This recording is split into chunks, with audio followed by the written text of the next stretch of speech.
Good morning, good afternoon, good evening, everybody. Thanks a lot for joining us. We're here, we're live, and we're slightly different camera. The other one's died on us, but we're here for the Deadline Show. Thanks to everyone that is joining us live across everywhere. Fist bump to you all. Twitter, YouTube, Facebook, Twitch, all these other places. Thanks to everyone that is joining us and tuning in. And welcome to my co-pilot, Harry Trades. Harry, my man, good to see you. Yeah, good to see you, mate. Doing well. That's you 1 year older. You're not under 23 any longer. You're aged out.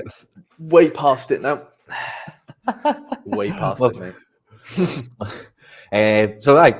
Good to see you, mate. Happy birthday again. From the week just gone.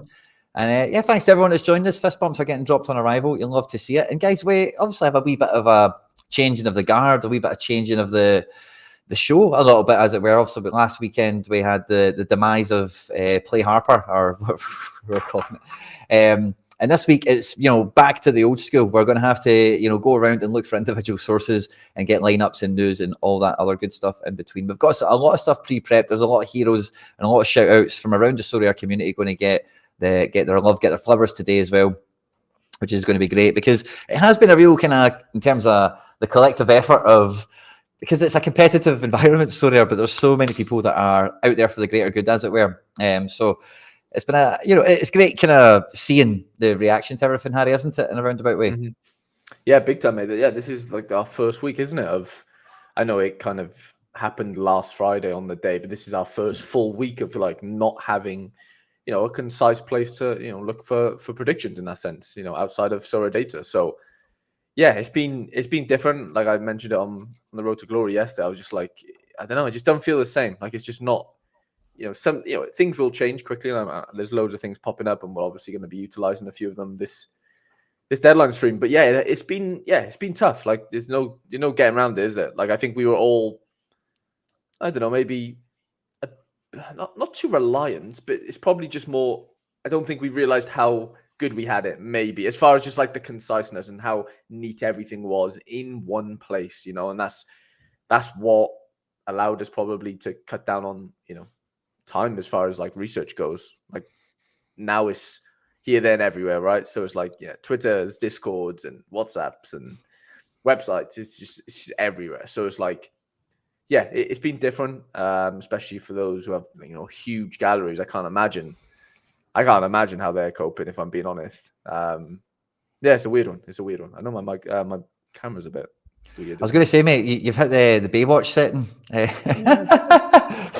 Whenever you start moving your head, it goes into slow motion for your hair to fly through the wind there. I don't know what's going on here.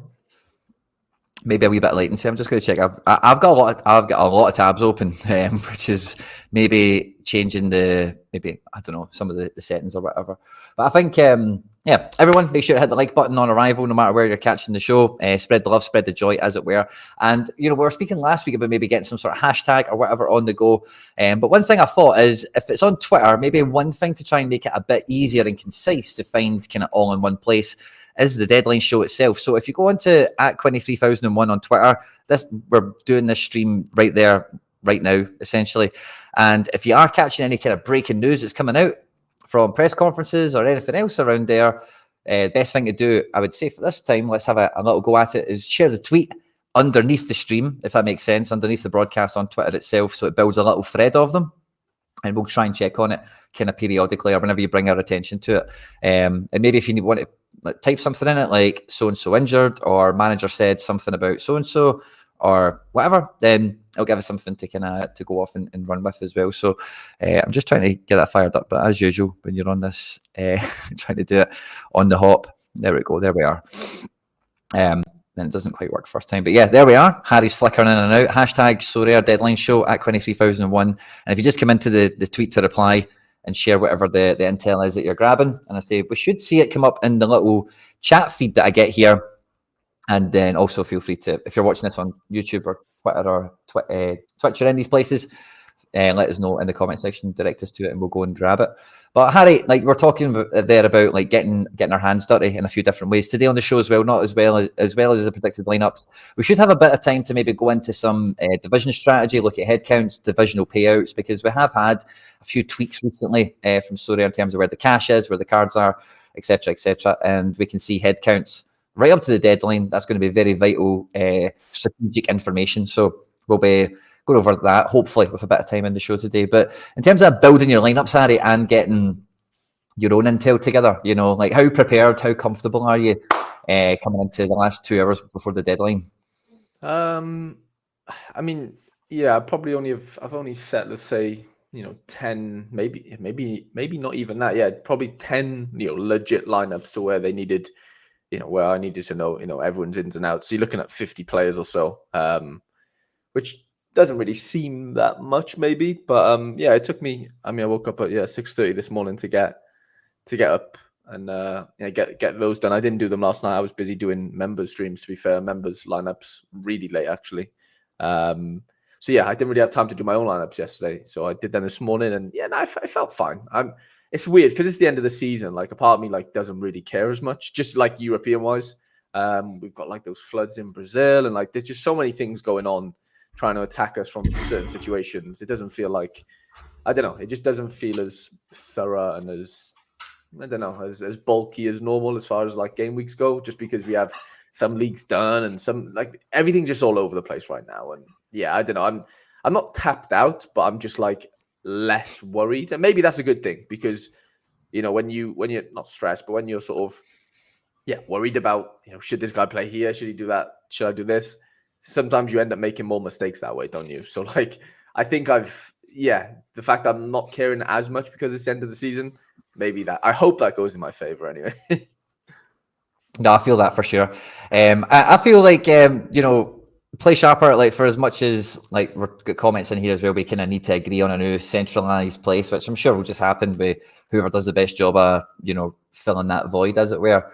But part of the thing, it wasn't perfect. Sometimes you would go into a game week and you'd be like, shouldn't have listened to play sharper. I should have stuck with my gut. I thought that guy would come back in, like me last week with Brais Mendes. Even these sources we're going to look at today didn't have him as on to start. It was probably 40% or something. But I picked him, I played him, he dropped a decisive. I can't even remember if the team done anything ultimately, but when you're tapped into a player or a club or something, it does make such a big difference. It really, really does. We're getting some vital intel here from some guys telling us that Pogba and Tonali are not going to be playing this week. So great intel coming in through the grapevine here, which is fantastic. So and hello to everyone that's joining us across all the platforms. Now, I think the first kind of community shout out that I'm going to give you is now, depending on what cards you've got, what leagues or whatever, I'm going to kind of cycle through a few kind of Twitter accounts. Okay, we've got official sources to go through and a few other bits and pieces, right? But these are just some real standouts. Now, I thought it was with you, Harry, because the way I was talking to you when we first came on, but it wasn't. So I forget who brought this one to my attention. I think it might have been in a member stream or something like that. But there's a Sorare community member by the name of Mr. Bean. And it's Mr. Bean Sorare and he's got a lovely little link tree here. And when you click onto it, the guy has cultivated a mad amount of sources, it must be said. Pretty much every Sorare league you could hope for. But a lot of them are Twitter accounts. And some of them are really good. Like this guy here, the Spectaculous, if that's how you can say it. Now, if you're a Bundesliga 2 player already, maybe you know this guy. He's got a lot of good lineups here. Go and check him out. If you... Maybe my pronunciation doesn't do it justice, but it's in that little link tree. You'll find it there anyway. As well as Sorare Austria, who, we all kind of know and love and has been around the block a fair few times for the Austrian stuff. Also, this account I wasn't familiar with, JPC Sorare, who does apparently was on this as being the Portuguese guy, which is cool. Mm-hmm. And my Pro League, I think this one we all follow. It's been around forever for Belgium. And I think we've got some more Belgium stuff anyway. Harry Boy from one of the Discords that we've got set up with you. Turkish Sorare, again, kind of says it on the tin. And Chainsaw, _038 for Eredivisie stuff. And yeah, I think that was all of them. So if you want to check them out, they're all in that link tree at Mr. Bean Sorare. And he's got some other stuff as well that we've kind of set up. Me and Harry Boy have got a few of our own as well from a few different places that are fairly reliable. And we'll be walking through them for the most part. Harry, is there any kind of wee community kind of Twitter accounts that maybe you think are overlooked or anything like that coming into this one? Any shout outs we want to give? I've not really got any Twitter accounts that come to my head, but I mean, it kind of funnels through. But yeah, I was chatting with Laird yesterday and he said he joined one of those, the Discord Sorare Inside. So a little shout out to them because they yeah, they've kind of took it upon themselves. I think it's that DJ Koeft. I don't know how you pronounce his name, but the Dutch lad. He set up a Discord where lots of predictions and predictors are in there doing their thing, and fair play. They've done quite a good job for this weekend specifically to get things up, and I've been using that, to be fair. They haven't got everything. They've got a lot, to be honest, which is helpful. I think they've said it's like free for till the end of the season or whatever, and potentially looking to Fabregas and Tonali. I'm sure we're all worried about them this week. It's only the example slides, but it's funny. Yeah, I don't know if that's the same account. That's 2022. Oh, is it not? Oh, is it? Yeah. There you go. That's something. Maybe something else. I don't know if they have a Twitter account. I think it's his Twitter account that would. There's loads of Twitter guys on there, predicting. I think Deke's in there. Sorare EFL's doing the Premier League stuff, and that's been my sort of saving grace, I would say, for this game week. As of there's obviously loads of good Twitter accounts. QNT is probably the best one that I've seen for Belgium stuff. I don't know if the @ is actually just QNT, but I think that's his name on there. There's been fair play, loads of it, independents. Like shout out Charlie, I saw him do his Newcastle lineup and stuff. Like loads of people who are a supporter of a specific club. They haven't done full leagues, but they're doing their specific club, right? And that really does help. Especially if you find it on Twitter. And I think that's where maybe if we did get a hashtag going at some point. I know, like hashtag Sorare, right? It's fine, but there's going to be other bits of information on hashtag Sorare. If there was something specifically for predictions, that individual people have thrown out their specific teams, I think that could be quite helpful because it'd be a bit more concise, wouldn't it? Than just how else would you find them realistically? Is probably the issue. Yeah, I'm with you. Hashtag DNP. Yeah, that could have been the shout. That could be the one, couldn't it? That could be shout for sure. Jonathan, love that, mate. Good to see it. So I think in terms of the big European leagues, now we had Thursday night action last night. We had Europa Conference, Europa League semi-finals and whatnot. And, the Villa fans coming into the show today are probably feeling a bit sore, a little bit worse for wear. And it's honestly like fairy book stuff from Leverkusen. I seen it was 2-1 at the 90th minute or something. And I didn't believe. I thought, they finally, because they were still qualifying, I think, at that point, or I can't remember, but they were losing but still qualifying. And I thought, they'll probably just get there. They're still qualified. They'll probably not do it. And hey, wow.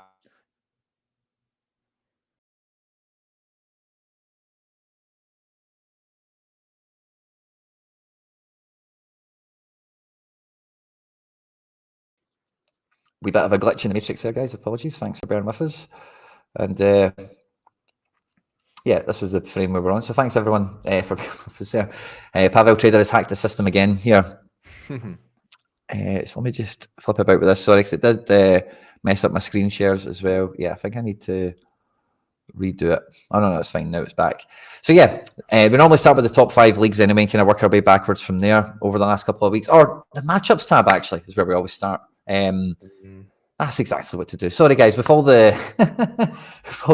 revamping and then different camera and everything, I guess we kind of forgot the obvious easy bit. It's still the same as checking out what are Bayern never losing. That's it. Literally unbelievable, aren't they? Relentless. So we normally start with the matchups tab. If you want to get that together for us, Harry, I'll have a wee look at. I don't know if I can get it up, Quinny, because I have the Discord up. Is the issue? Because I have Discord as my Let me see if I can get it. I won't be able to get it actually. The Gameweek games. Is it this one? Matchups. Oh, there we go. No. Yeah. And then move to the next game week if that makes sense. There we go. Okay. Not as hard as not as hard as you make it. Look, Harry.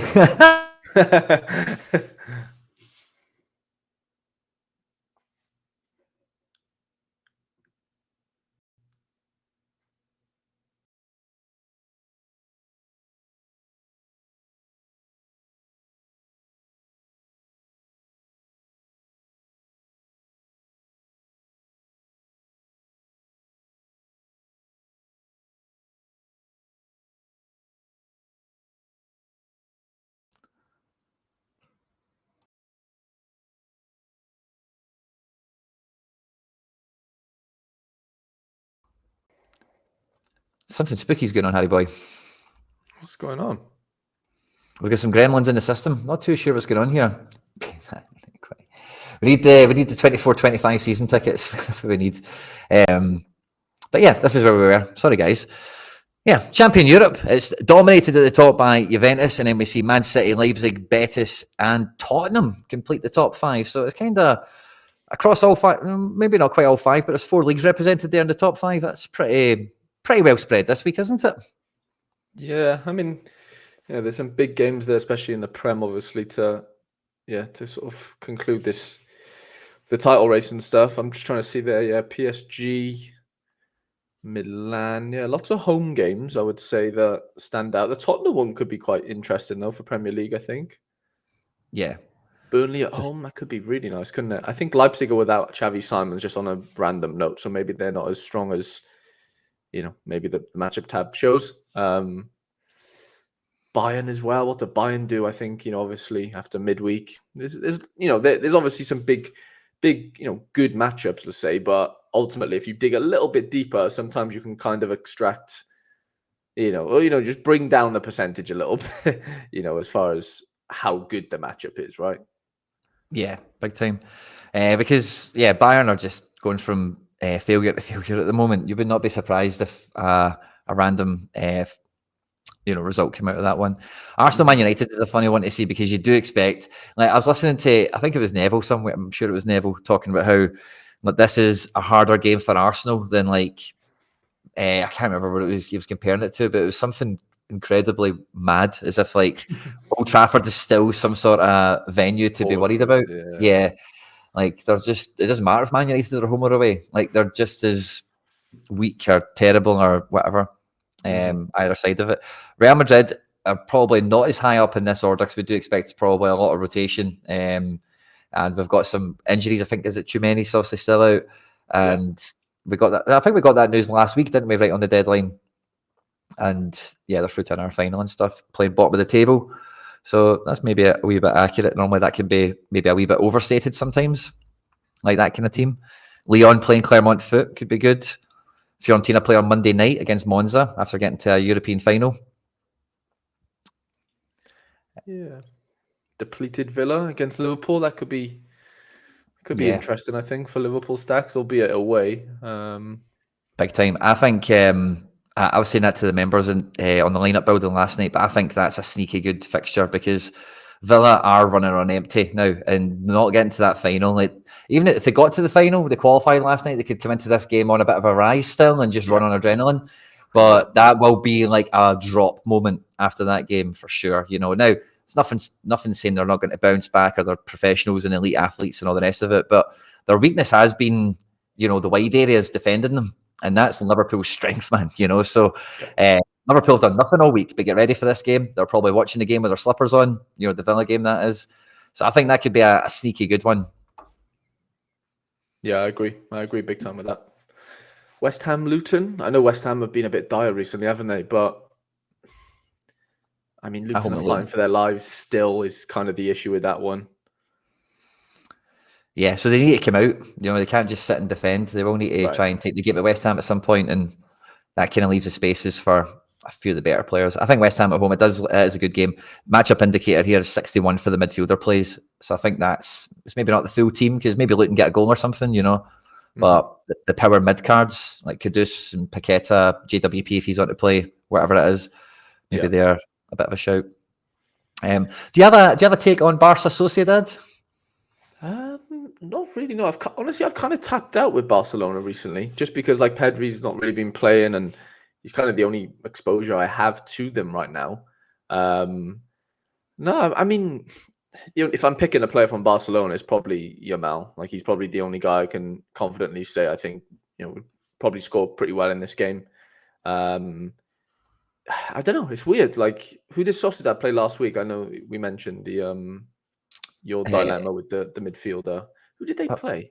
I think it was Almeria. I think it was bottom of the table. Yeah, they had a decent matchup, didn't they? And that's why you were kind of really... Was it them? I can't remember now. But yeah, I mean, I don't think this is that good of a fixture, to be honest, for Barca. No. I really don't. The league table speaks so much for a lot of the importance of these games. Chelsea Forest is a really interesting one as well. Both of them will definitely be swinging for the fences for a few different reasons. And Genoa, maybe with a sneaky one, by the way, playing dead and buried Sassuolo. And Genoa have got some like tidy SO5 players like that guy Gudmundsson and a few of his supporting cast. So that's a wee kind of sneaky one here. Matchup indicator is really good for the players, by the way. 66 goalkeeper, 59 defence, 66 midfield, and 51 attack.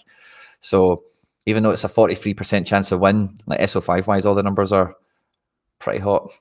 Yeah, they're looking pretty tasty. Mine's at home to Dortmund. Obviously, Dortmund played and beat, PSG midweek, which is obviously, again, the opposite of, the Villa situation. But I think Mainz are fighting for their lives as well, aren't they? So, yeah, so we'll just flip over to the Bundesliga table and we'll preview the teams there for them. So yeah, Mainz are at, they're in that Luton position, aren't they? Really, just trying to claw that, or Burnley. I forget who's third bottom at the moment, but just about trying to claw out. I think Bochum have got a really hard game. I think they're maybe playing Leipzig or something.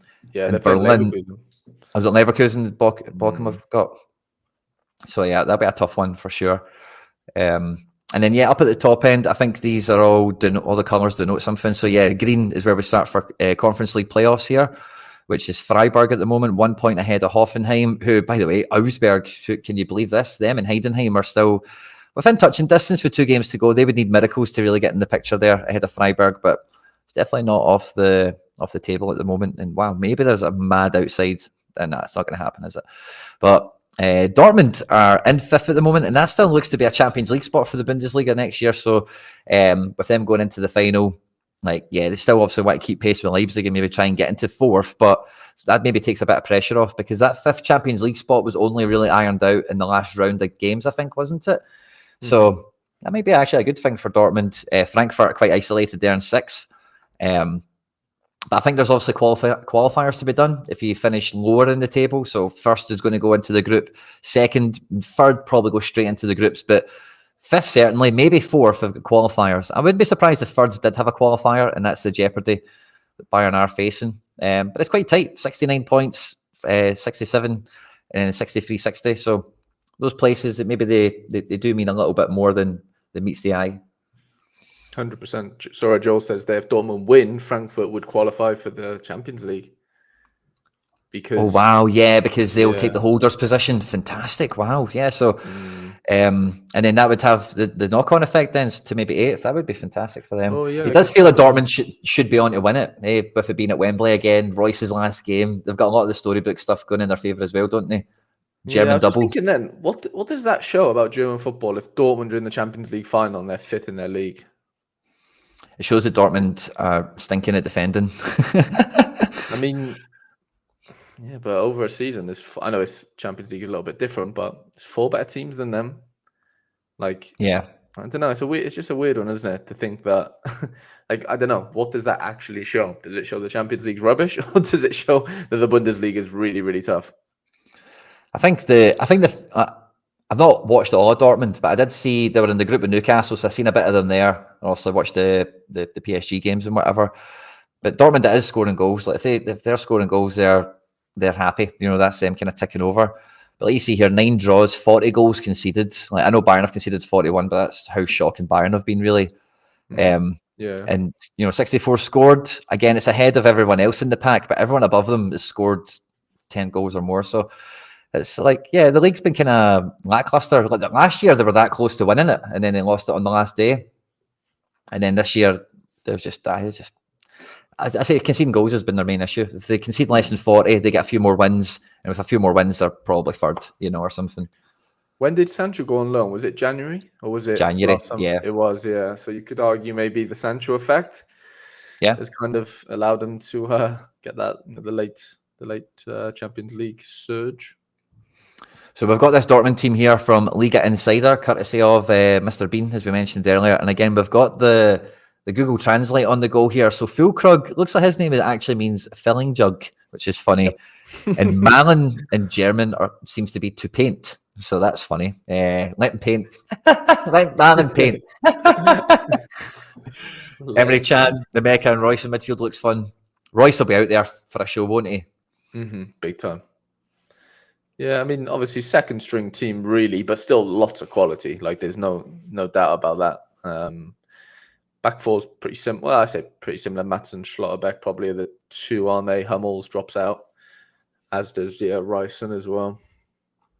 I was just seeing if there was a page that had both of them on in terms of them and their opponent. It doesn't seem to be, but it's fine. So yeah, that's a good team. And who did Dortmund have again on the matchups tab? They were playing Mainz, yeah, down at the bottom of the table. Soft. Mainz is the Amiri team, isn't it? Yeah. Yeah, they got some good boys. They do have a few good players. They can, score pretty well. SO5 wise, obviously tough game, but Dortmund might be a little bit caught off guard potentially. Yeah, definitely not out of the question. So the top Bundesliga fixture is actually in Leipzig. So we'll jump over to them from Dortmund, and they are at home to Werder Bremen, who are in the bottom half of the table. But as you see how tight the points are, they're not actually too far removed from being somewhat credible. Like you mentioned, Xavi Simons is out with a bit of a cold, a bit of a flu or whatever going around Leipzig. Danny Olmo is he's got a little icon next to him here along with Rom. It makes me think that they're questionable, but they should be playing if they're fit and available. So maybe watch out for that. Leipzig are normally really good to be getting press conferences out this time of day as well. But the team pretty much picks itself, I think, at this point. Yeah, especially on the Xavi Simons is obviously the big miss here. I think he's suspended. I think he got red carded last game. Oh, really? Yeah. That's why Baumgartner's playing. So he's known. Okay, I'm sure there was a sickness thing as well, but maybe I'm getting muddled. I'm sure there was some sort of bug thing going around Leipzig. And they're up against Werder Bremen. Their team is on screen now for you. They've got some guy whose name in German, or maybe that's Schmidt, translates to Smith. That's funny. Fantastic. And then I think technically it is Bayern Munich, that is the next best team. So Bayern Munich obviously playing midweek. Maybe I have a few question marks on who'll start or whatever after some of the substitutions and some of the comments, like Kane coming off and all that stuff. It's just so questionable now what the team will be. Gnabry came off injured. I beg your pardon. Sané just did come off a bit leggy, but this is the team that looks to play. And I don't know. Telling's looked impressive, but Choupo-Moting, Muller, and even Goretzka I'd put into this bucket. Like they're just not that mobile, And Wolfsburg will have a wee look at their team as well, but they can turn the ball over quickly and have a bit of pace in their team. Yeah, like they've got whips, Like Wolfsburg could be good for a goal or two in this one. Yeah, no, definitely. After that Bayern Munich display, they do seem depleted, don't they? I remember seeing that De Ligt, like press. What was it? Like his interview, sorry, and he was just saying, like, obviously this is Bayern Munich, like we're basically losing everything, like we can't win anything at this point. So I don't know. It could be interesting for sure. And then we've got big stupid ad. Go away. And then we've got Leverkusen, who obviously are the storybook, the fairy tale story we came on to this year. And again, it's Xabi Alonso ball, heavy rotation. It looks like to be had here. Andrić coming into midfield, Tella, Holzik, and Schick, the front three, with the hero Stanisic starting the game, and Hinchapi coming in. I don't know if Hinchapi started the last one, in fact, but he's kind of in and out with Tapsoba. But yeah, Radecki back in as well. What do we think? With that rotated three, is that enough to maybe take the wheels off the horse or off the cart? Potentially. It's obviously nowhere near as much firepower as usual. Yeah, I don't know. Maybe a little slip up there. Ryman, the keeper, the other Schlotterbeck in defence, or Detz at centre back as well. We know he's a bit of a legend. Asano in attack. Kevin Stoger. Whoever the right back is, his name translates to Passport Varnish. That's amazing. That is incredible. Passport Varnish. So let us know who the right back is. I've lost track of the chat. Sorry, you guys are probably shouting stuff at us. Bayern 5 now, pressure off. Maybe. Could be. Really? Could be. And then, what else? Hoffenheim. Hoffenheim look like they've got a really good fixture, and they're in the fight there for those European spots. They are away to Darmstadt, who are dead and buried bottom of the table. Yeah, it's been the kind of same hallmark Hoffenheim kind of lineup and setup and everything. Yeah, Kramrich is the standout SO5 boy there, hasn't he? He's been absolutely smashing recently. Yeah. Really good. Mad killer. And Darmstadt, I don't suppose any of you are going to be mad enough to stack them, but we'll put their team on. And we'll look at Stuttgart, and we'll just kind of click through the rest of them, and we'll try and move on to the next one swiftly as we can. Harry will be taking us for the next one, so I don't know what league will we hit on after Bundesliga, Harry? This is the Stuttgart team on screen for you. They're away to Augsburg, who are also in a bit of the mix to try and get that 7th or 8th position. So it could be a tasty one.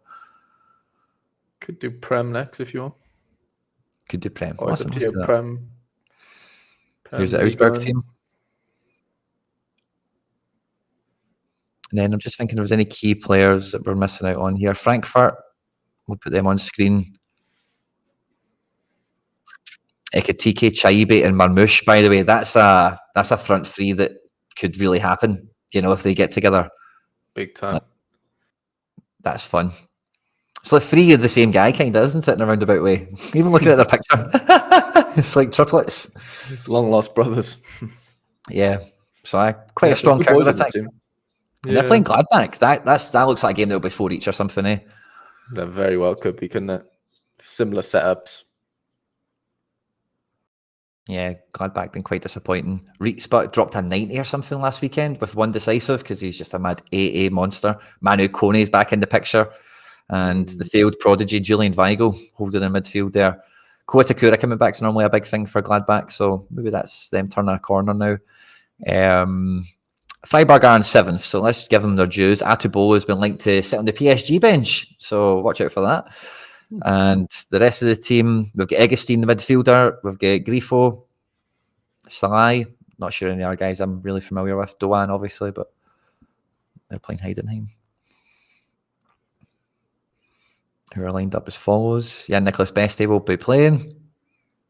Minka's on. I've seen him in a few things in terms of lineup builders. And I think, I'll probably do this for Germania. Union Berlin on screen. I know they've got some fun players. Kadira, Aronson, Gossens. Yeah. Hey, Harry boy, do you want to give us Premier League then for hitting that? Yeah, we'll head into that little Sorare Inside Discord for this one. So yeah, shout out to I guess it's Sorare EPL or EFL, sorry, for doing these. But yeah, Fulham City's the first one. I don't know why you can see that, but I'll try and give it a little bump up. It doesn't look like much is happening. I was trying to enlarge it, but it's not working. So, but yeah, I mean, mostly 80s and 90% there, apart from Harrison Reed, that could rotate with Lukic, is it? Yeah. Other than that, looks pretty nailed on. And then the City lineup, Grealish is at a 60 with Doku. The Diaz, obviously Diaz hasn't played for a few games, was injured, he's back, but he hasn't really actually seen the field. So yeah, people are a bit cautious on him, which is understandable for sure. But yeah, Foden, Haaland, De Bruyne, Rodrigo, Silva is kind of the 5. And then yeah, it's like the Doku, Grealish coin toss maybe. But yeah, I mean, yeah, City look incredible right now. Guardiola's SO5 output's just been amazing, hasn't it? Yeah. Kanji, Walker's been fine, but can you mag that? Stand up. Can you say? Can you mag in on this just to make it a wee bit more visible? Like when you, it was working, but it's not working for me right now. I'm doing command enlarge, and it's just not working. I'm going to put on this FPL one then, if that's okay, just because I think it might look a wee bit slicker. So this one's from Fantasy Football Scout, who is a member of the Sorare community as well, as a lot of you guys will know. And he's just got every individual team with some notes. Website's laid out really nicely, and he's updating it, pretty frequently with press conferences and all the rest of it. So this just runs in alphabetical order, I think. So we'll just talk about each team. We've got the fixtures as well somewhere, so we can have a look at them, and we'll just see the lineups as they come through. But yeah, Arsenal's top of the list, and they were 3rd in the Premier League overall. That team is the left back thing's kind of weird. Havertz has became best version of himself all of a sudden, but that's basically the best version of Arsenal we could get, isn't it? Mm-hmm. Yeah, they're just in a groove right now, aren't they? And it's quite hard to really just take them out of that. Havertz is just unbelievable. Fair play to him. Even like SO5 wise, like he's scoring dark greens after 5 years on the platform. So yeah, fair play to him. But yeah, really settled team. And thankfully, if you've got Arsenal cards, there's not many, 50-50s there, really, is there? No, you can get them all on board. The lack of forward card is a bit of a limiter, but we're kind of talking about that last week, I think. But if you know Trossard's on to play, and we'll see the Man United team shortly, then it could be a good one for him. This is the Aston Villa team, obviously news hot off the press after them playing last night and stuff like that. But you do expect there to, they've not got much room for manoeuvre. Aston Villa, they kind of need to keep playing a lot of the same guys. But there is, like you see here on the side, some doubts. Guys like Rodgers, Tielemans, Zaniolo. If any of them are a wee bit fitter, maybe there's some more options. But the team does just kind of need to be these guys for the most part. Mm-hmm. Yeah, I mean, I don't know how they pick themselves up from, and they have to travel as well. And then they go in and play Liverpool, which is, nobody really wants to do realistically with the firepower they have on their day. So, yeah, I worry for Villa here. I really do. I mean, they have enough, quality, but I think someone said in the chat earlier, they've got like a stupid amount of injuries and stuff. So, yeah, it could be tough for them. Real tough. Now, I got excited when I seen this. We've got Bournemouth at home to Brentford, and they're starting Big Ennis. Big Ennis Unal is getting to lead the attack here next to we'll call him Wee Dom now. He's next to the big man. Kluivert and Semenyo out wide. Christie and Cook in the engine room, and then Zabarnyi and Sinise are getting more and more fans every week as well. As we see Andoni Iraola in contention for manager of the season. He's not going to win it, of course, it'll be Unai Emery, but it's good to see that, like Bournemouth have really, they're getting some plaudits for the graft they're putting in and the results they're getting. And Big Unal's in town. Yeah, good news for you, that. There's some good boys here, especially SO5 wise. As you said, back, sort of two centre halves have done pretty well, scored really well this year on, certain matchups. And then, Semenyo, Kluivert on his day could pull out a goal from anywhere. He's got a lot of quality, and then Solanke has been really good. He's kind of got off the boil recently, I would say, just as far as goal scoring consistency's gone. But for the most part, really exciting team. Obviously, changing goal. Travers is in instead of Neto over the last couple of games. So it is interesting. Interesting. David Taylor, who I know is a Bournemouth guy, he's saying he's not too up on this one, but okay. I think that, we'll watch out for it. I've not really put him in any teams yet, but I did contemplate on flipping it around. This is Brentford, who they'll be playing alphabetically. They're right next to each other, so that's fantastic. This will be the Brentford team. Chris Ayer's back after a facial injury last week, so I'm buzzing about that. Full strength front three, Wissa, Tony, and Mbeumo all on for this one. So maybe this is a good one for Brentford. I don't think their team's looked as strong as that front to back in a while. Collins and Pinnock back as well. They've been absentees in periods of the season. I think this got 0-0 written all over it for me. Ooh, you think it's Bournemouth? I think it's a boring one. Interesting. I don't know. I just can't see many goals in that. I think Brentford needs results desperately. If you look at, have we looked at the league yet? Let's have a quick peek at the league. Brentford, where are they? They've done shit all season. They've lost 18 games. They're safe, though. I mean, I know, but they need wins. They've had a really bad year. Like, if you're involved in that team, you're not going to be, you want to get as many wins as you can. I'm sure they get paid win bonuses, and I'm sure they'll get paid more money for stuff like that, so. I mean, they've won 2 out of their last 3. Yeah. So, I don't know. I don't think it'll be 0-0. I can see where you come from. Yeah, like, Palace's form is nuts, by the way. Fair play. Nah, Palace are the absolute wild cards at the moment. I think alphabetically are they next? Oh, no, it's not. It's Brighton. So we'll look at Brighton quickly. Here's their team. I think they've some injuries that are limited, aren't they? Weird position. Just, not playing for anything right now. So it's just hopefully a chance for Verbruggen just to get as many games and minutes under his belt as possible, I think. It's kind of what this looks like to me. But it's just, I don't know. They're just not playing for much, and it's just not a good place to be, especially away to Newcastle for them. Yeah, that's a hard one. Again, we've got another B team. We've got Burnley, and they're playing Tottenham. We know that's one of the Tottenham have got one of the better games this weekend, and I think it could be. It's all about Muric, isn't it? In this team, yeah. How many saves can he make? If he makes over 10, then they've got a chance. The Chelsea team, which we love to rag on, they're away to Forest. It should be interesting. It's all going to be about Palmer again, of course. Gallagher playing in that, let's see, last week Chelsea looked so good with Gallagher next to Caicedo, with Cucurella kind of coming in as like an inverted fullback that seemed to really kind of give them a nice platform to play off of. And we've seen Madueke kind of really flourish off the back of that as well. So it's probably the first time I've looked at a Chelsea front section and think, they could score as many goals as they need to. They're free flowing right now, aren't they? Madueke's been a massive addition to that on the right, and obviously Palmer. I mean Gallagher. They've been doing their thing for a while, but I'd be surprised if Mudryk starts. Has he been starting recently? I guess they don't really have. Yeah, Sterling's. And Kunku came back off the bench last week, but okay, so he's back. I've heard Colwell's going to be back. I've even heard Reece James might be back in the squad for this weekend. So yeah, I mean. Yeah, 75. There's definitely, players coming back. Like I said, Colwell's probably the biggest one defensively. But Badia Shield's been really solid. Like, he's actually been, like, really, really good over the last couple of games. So, yeah, long may that continue. But I don't know how to call that Forest-Chelsea game. It's a strange one. Yeah. I think that's all action as well. And then we have the wild cards here, Crystal Palace. We finally got all the B teams, Chelsea and then Palace. And it's copy and paste. If it's not broke, don't fix it. This team was absolutely purring the other night. That Tyreek Mitchell, like I've been a big fan of him since seeing him kind of come through. Also, I've watched a bit of Palace because of that Odson Edward card.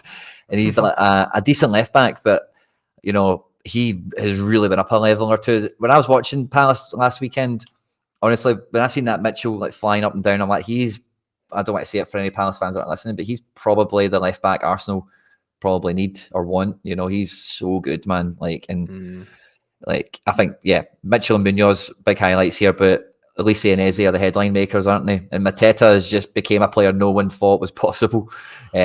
So, against Wolves, this is going to be, I think there's so many high scoring matches to be had here in the Prem. Potentially, yeah. Palace have been great. Yeah, I can't see them losing, to be honest, even though it's away. Wolves are I don't know. Wolves are just weird right now. Unless Cunha scores, Cunha and Juan. If you can keep them quiet, you've got more than half a chance, haven't you? But yeah, Tariq's a really good player. I don't know. I'd scrape a Palace win there. I don't think it'll be like massive scoring though. I think it'll be like a little 2-1 maybe. I fancy Palace though. I do. I don't think Palace are getting any less than 3, to be honest with you, in most games. I think draw. I think Brentford, Bournemouth, and that game could easily be 2 draws. I think. Everton home with Sheffield teams on screen. If anyone wants it, we'll just skip by it because there's not much to say. But Fulham City, we had the Fulham team up there as well. Calvin Bassey versus Haaland, so it should be a good one for Haaland. Good luck, Fulham. Not. Hopefully, it's big Guardiola time for me. And then, there's Liverpool who are playing Villa, like we mentioned before. Gakpo on to start this one, and I think like he was getting some plaudits last weekend, I'm sure, and he's coming into a bit of form. It feels like so. Yeah, it could be a really good Liverpool team game. Mm-hmm. Have you seen like Diaz is like deleted all his Liverpool stuff off his Instagram and all that stuff? Yeah, Nunez. Yeah, looks like Nunez. Yeah, Darwin. Sorry. He he looks like he's been. I don't know. Something weird's gone on there, hasn't it? But not great. Not great. There's the Luton team against West Ham. If any of you want it, and then there's the City team sorted. So like you said, Guardiola, Kovacic, De Bruyne.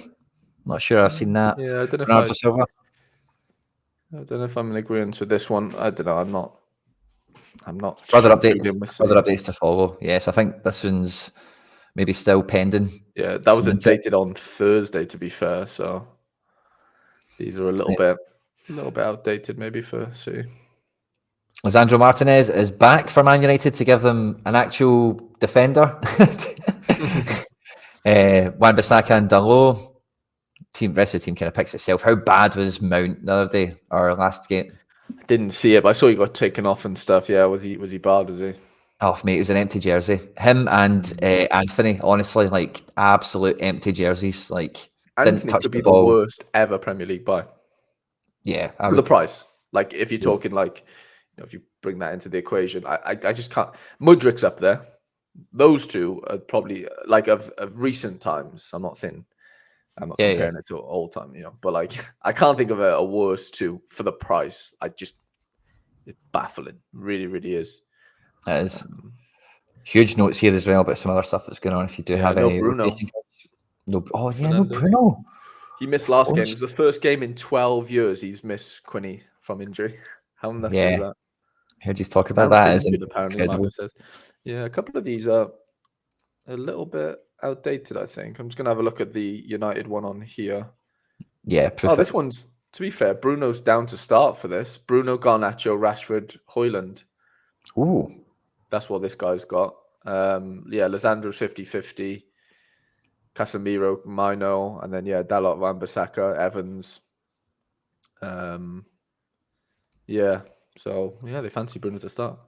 Clerk injured, Harry boy. I appreciate that, Joel. I think someone in my Discord mentioned it as well. So I appreciate the heads up, mate. I didn't bother risking him. It's not worth it with the old club. Okay. Sorry. Bruno trained mount is out. Cool. And then this is a Newcastle team, which I think people are probably in agreement with for the most part. Callum Wilson back in. I thought that maybe that's surprising, but Isak Gordon. I also seen quotes from Eddie Howe that Almiron and Joe Linton have been training well and stuff, so we might see them return. Doubtful to start, I would imagine. And Harry, Charlie Boy does reckon Joe Linton's back in town, so fair play. Yeah, love that. I'm just seeing here that the updates in the Discord. Christopher Agier has gone from 40% to 60%. Should be available for Saturday, is what this guy's saying. Yay.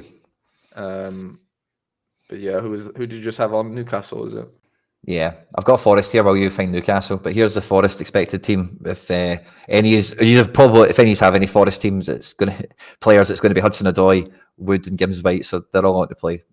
Probably don't worry about the rest of them. There's a Chef U team if any are crazy enough to need or want it. And then I'll slide it to Tottenham and then give your screen over, Harry.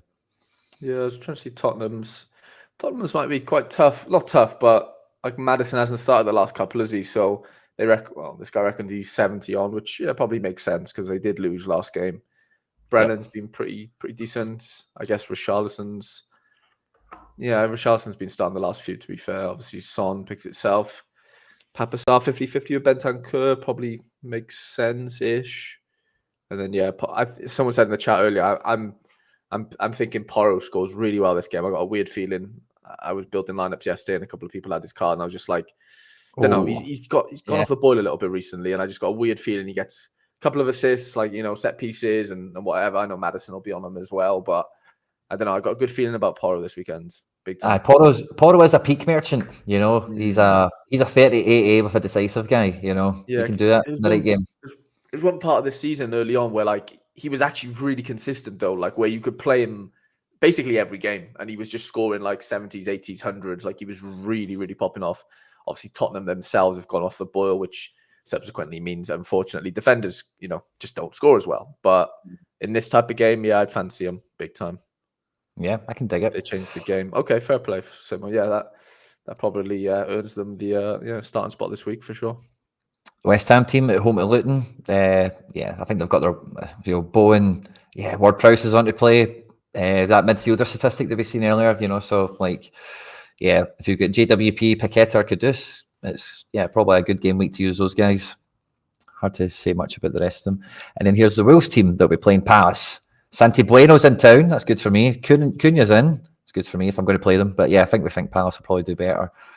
But let's say that Wolves team isn't going to go down without a fight. No, it's a good team. They've got goals in it, but I think Palace are just in too good of a form right now. I think they're a bit not unbeatable, but I definitely think against this Wolves team, I think they've got enough to turn them over big time. It's going to be a real man for man. They're both set up basically the same way. It's going to be a real man for man effort everywhere, like fullbacks on fullbacks and stuff, and front threes and pressing. And I think it'll be a great one to watch. Probably not in the telly, sadly. Be a good battle between João Gomez and Wharton. Oh yeah, I think that'd be a nice little midfield battle there. By the way, I meant to say to you, when I watched Palace last weekend, I was watching out for that Wharton especially. Against who was it they played last week? Was it Man United? Yeah. And Wharton did great and all the rest of it. He looked quality. But see the first half an hour of that game, I've never seen Will Hughes play like that before in my life, man. He had the volley and stuff, and he scored, didn't he? Oh mate, see the first 35 minutes, he was everywhere. Was he everywhere? Really? He was United as a kid. I swear he was a United kid. Or am I just making that up? Maybe, but I know him as being a Derby kind of wonder kid. And he was good on Champ Man, and then he never really had much of a big pro career. He's always been around teams that have been all right, I think, hasn't he? But never really kicked on big. But maybe he was youth at Man United. But I only know him as Derby. It was Watford. Yeah, Derby Watford. Derby Watford Palace. Yeah. Aye, Watford, I forgot about that. But yeah, he was phenomenal, man. I thought, Wolfman, he's carrying his weight this time. So yeah, there's the Premier League, guys. We've had a look at the league table as well. We know, of course, what's at stake at the top here, particularly for Arsenal and City. The European spots, like, I don't think I've been saying for a while, I don't think Tottenham are safe from Newcastle, and I don't think Villa are safe from Tottenham. There is still like some jiggery pokery to maybe happen around here, and I think Tottenham have got a great game, of course. I think you would say Newcastle have got a great game as well, for the time of season and all the rest of it. But there's always going to be surprises and slip-ups, I think. So, yeah, stories to be written. And then down at the bottom, yeah, it's all about Forest keeping ahead of Luton, isn't it? Mm-hmm. Crazy how we're an hour in, Quinny, and we've only just done 2 leagues. Yeah, it's kind of, well, we did have some crashes. We did have some crashes. Yeah, we did have a couple of crashes. Yeah, we did. We have been a wee bit still trying to get into our wee groove like before, flipping from this screen to that screen and all the rest of it. So, yeah, fair. Let's say, so the Italian source that we had last week was really good. I think you shared with us, Harry, and I thought it was fantastic. I'm just going to zoom in and we can just scroll down this and it will probably just do Serie A in like 2 minutes. But we've got Frosinone, Inter Milan, of course, the imperious champions of Italy. Team is, we're just going to, you'll see the teams as we're scrolling through them. Should be a really good one for Inter. I think if you've got any of those cards, are likely to probably bang hard. Napoli, Bologna, but there's going to be maybe a bit of cancellation of some cards. Some guys will still bang, obviously, but two big teams and two teams that, one Napoli stacks are there, but they're maybe a bit more expensive. And Bologna's been a kind of quiet budget stack with some of the guys that have been popping this year for some people. So, yeah, Thiago Motta's the flavour of the month as well, as everyone knows, managerially. Xerxes, Salamakers, Orsolando, Orsolini, Cravadonna, Osman. Yeah, some good play. Yeah, that'll be a really interesting game, that one, honestly. Milan at home at Cagliari with Sportiello in goals, no Magic Mike. Calabria, Gabbia, Tamori, and Hernandez, the back four. Pulisic starts with Leao. Yeah, this could be a good one for Milan, you would think, against Cagliari. Yeah, I think that'd be a decent little matchup for sure. Lazio at home to Empoli should be one of the best fixtures of the week, I would have thought. And here's the teams on screen. Pretty much copy and paste from Tudor from last week, I think. Mm-hmm. And then we come on to Genoa, who I think is one of the games of the weekend at home at Sassuolo. Got Godwinson, Retegui. I'm not sure how good Retegui's actually been, to be honest with you. I know the goalkeeper, Joseph Martinez, has been scoring pretty well. Yeah. Any of them for you? Probably, yeah, Goodmanson's the obvious one, isn't he? You'd have to say. Yeah. And then we've got Verona. Oh, sorry. No, you're fine. And we've got Verona home at Torino. Teams are on screen for this here. I had Ivan Illich as one of my headaches last weekend. L15 of like 40 or something. He got into Serie A Team of the Week. Brought in a 60 on AA only. I didn't use him. Yeah, so he's back. So that's cool. We know that. He's playing his old team, Verona. Ooh, yeah, I like it, Quinny. Get him in. So, come on. So we need to get him in. We need to use a wee bit of Ivan Illich. Which will be cool. So that's fun. Juve at home at Salernitana. That is one of the games of the weekend. But again, how many of these cards do you have? How many of these cards actually project well normally? So this is like the peak. If you're going to get a peak out of Chiesa, out of Vlahovic, I dare say Kostic, then maybe this is the game that happens. I don't know, but potentially they should win quite comfortably. What happened to Kostic, by the way? He was like a fantasy football staple, wasn't he? At where was he at? Frankfurt, wasn't it? Yeah, he was the Grimaldo before Grimaldo. Yeah, but he always had the mid cards, which maybe hindered them a little bit from the clean sheet bonuses and stuff, or whatever. But yeah, Kostic is just that cannon out on the left hand side. But I think Italian football, I thought it would have suited him really well, but it doesn't appear to. Yeah. Oh, something's just updated, I think, on this website. Not sure which one it is. Oh, we can just click this. Oh, good. There we go. Love this. Atalanta, by the way, the babes of Europe. By the way, one of the fairy tale stories, we always kind of praise Atalanta and the job Gasperini's been doing. because normally like they can just smash big goals in. They've got some real good talent in their club, and they're playing Roma, who were at the disposal of Leverkusen last night and are now eliminated from the Europa League. So they'll be kind of licking their wounds a little bit. It's a Sunday game as well, so not much of a turnaround for both teams who played Thursday. So this will be an interesting one. Teams are on screen here for you. Big rotation for Atalanta. I was just thinking that, seeing Mitchell Bakker and Miranchuk in there, Toure, no Coop Miners, no Skamaka. Yeah, big rotation there. And the next one we've got is Lecce Udinese, which I'm sure all these are stacking like mad. Wallace FC, Sam Tight. Shout out. FC, Parejo, Samardovic, and whatever. And then we've got Europa Conference League finalists, Fiorentina, La Viola. They're playing Monday night at home to Monza. This could be a sneaky good game of the game week as well. We've got Quattro in, so I'm buzzing. And a wee bit of rotation here again. No Nico Gonzalez, and one of the midfielders has changed. I forget which one it is, but it's not the... who's the guy who's been playing central? It's just dropped off my mind. But yeah, wee bit of change there. But Teresiano, Quattro, Ranieri, Maxime Lopez, some good guys here. Yeah. That's a bit of Serie A. I had the table up for Serie A, but it's changed. It's not, or the screen just went away from me. So I don't think there's much to be playing for outside Bologna, Atalanta. All these guys are now fighting top 5 for Champions League football. Oh, Roma, Atalanta. That's like a final. Look at that. 60 points each. Yeah, wow. Atalanta do have a game in hand, so it's doubly important for Roma, isn't it? Yeah, that's huge for Roma.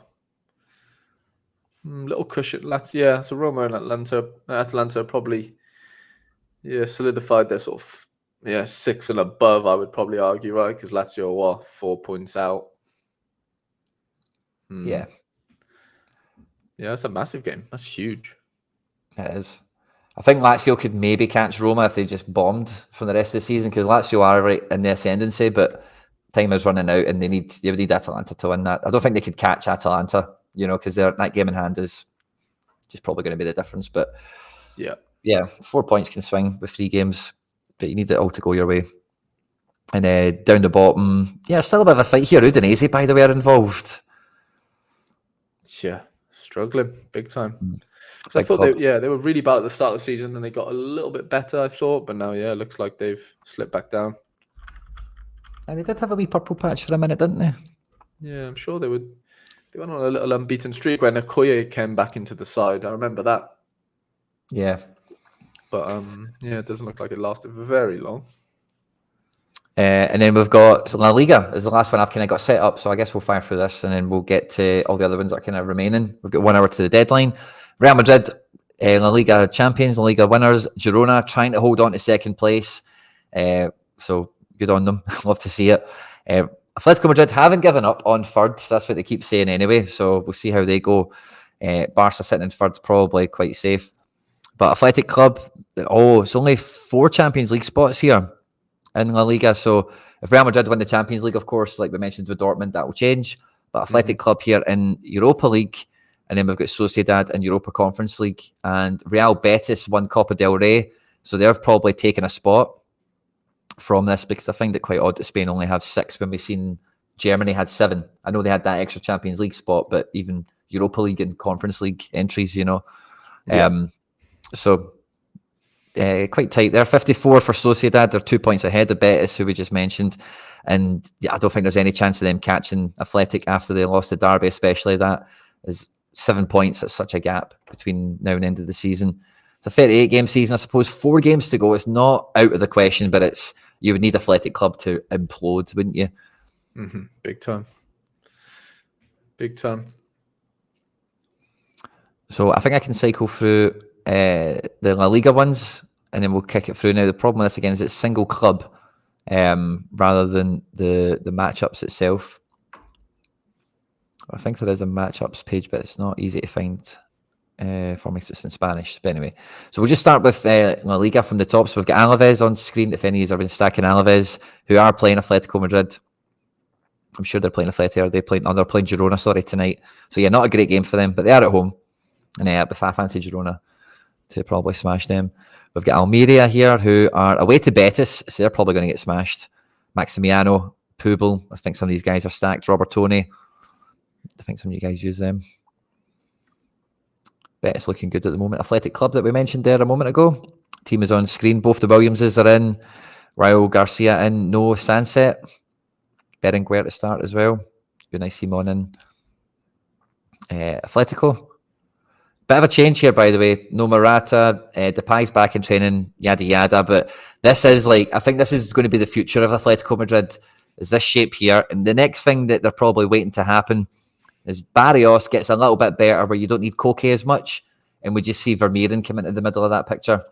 You know, but having Lino supporting the attack, having Riquelme on that side, having Llorente somewhere, and then Griezmann being the spearhead, that feels like that's a framework now that we've seen it last game. And if this is the way they're going to keep playing, get Barrios more minutes, and same with Riquelme and Lino and these other guys. I know there's some injuries to Molina and somebody else. It's here. These guys, but I think this is the way he wants to try and go a wee bit more attacking to try and get some of these guys on the pitch, and then bring Vermeeren in as the defender.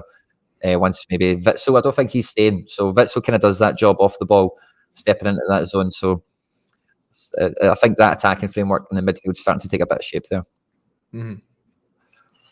Here's the Barca team. Pretty much copy and paste Harry now, isn't it? Yeah, don't really have the depth, do they, really, to be chopping and changing too much, other than Pedri, Furman maybe is the only coin toss. They're playing Sociedad, so that's the one we're seeing to watch out for. A Monday night game as well, it'll be a good watch. Here's the Betis team. Fekir not definite to start, and Pellegrini has done his press conference and been quizzed on it, so this will be good. This will be the way they will line up, I would imagine. Cardoso and Guido. Guido apparently has agreed all terms to go to Barcelona. They're just waiting to do the deal with Betis. He's got a very small minimum fee release, so I think Barca just maybe need to save up their pocket money or something before they can do that. Here is the Cadiz team. They're at home at Getafe. So, yeah, we want a clean sheet for Getafe. Here is the Celta team. They are away to Atletico Madrid. That's who they're playing. Ego Aspas is in his best form, of course, because it's relegation season. The Getafe team we've got on screen for you. Mason Greenwood keeps his place. Oscar Rodriguez is in town. This guy, Yellow, or it's translated as Yellow here. He's a good prospect to watch out for. He's a really good midfielder. Maybe a bigger team might come and take in the summer, or maybe next year after a bit more time. Girona team, again, Michel did his press conference yesterday because the game is tonight, and he said David Lopez and Yangel Herrera very likely to rotate. And as soon as I heard that, I was like, fantastic. I know what that means. We're going back for Couto and Sakanagov can play. And Porto, who's just been banging out worldies every week, will probably get his due place to start. And then the engine room becomes Aliesh and Ivan Martins. So I think this is a great Girona team. It's all-out attack, and I can see them really going at it tonight. Friday night game away to Alaves, so I'm buzzing for it. Granada at home to Real Madrid, who we know are going to rotate. This is the team they should be playing. And then we've got Las Palmas. Your boys, Harry. Yeah, not much to say about these, sorry. They're just they're rubbish now. Just sucking hard, and they're having a bit of an island derby. They're playing Mallorca, so here's the Mallorca team alphabetically next to each other. So this will be a fun one. Maybe I'll have a few too many cards, probably. Have a look what Mikey Baston just said in the chat. Oh, does it? Oh, I missed it. That's amazing. Oh, we've not looked at him yet. Oh, he's off the picture. Oh, he's off the picture, by the way. They think Traore's going to play left back. Oh, Yavigan hasn't translated for me on this. Osasuna will do them, sorry. Here's the Osasuna team, if any are after it. They are playing Athletic Club away. That's probably a 0-0, isn't it? Rayo Vallecano are away to Valencia. This is the team projected. Nobody knows who's going to play in attack. Maybe it's Falcao. Oh, I'd love it to be Falcao. It's so much fun if he gets a goal. He's not scored in ages, by the way. He does appear quite often, but he never actually gets the goal.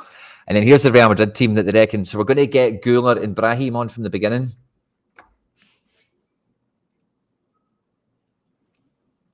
Oh, you'd love it, my man. Fist bump. But yeah, Camavinga season, Dani Ceballos and Luka Modric in midfield. The back four is probably is Courtois in, Militao and Rudiger, Fran Garcia. That's probably fine enough, isn't it?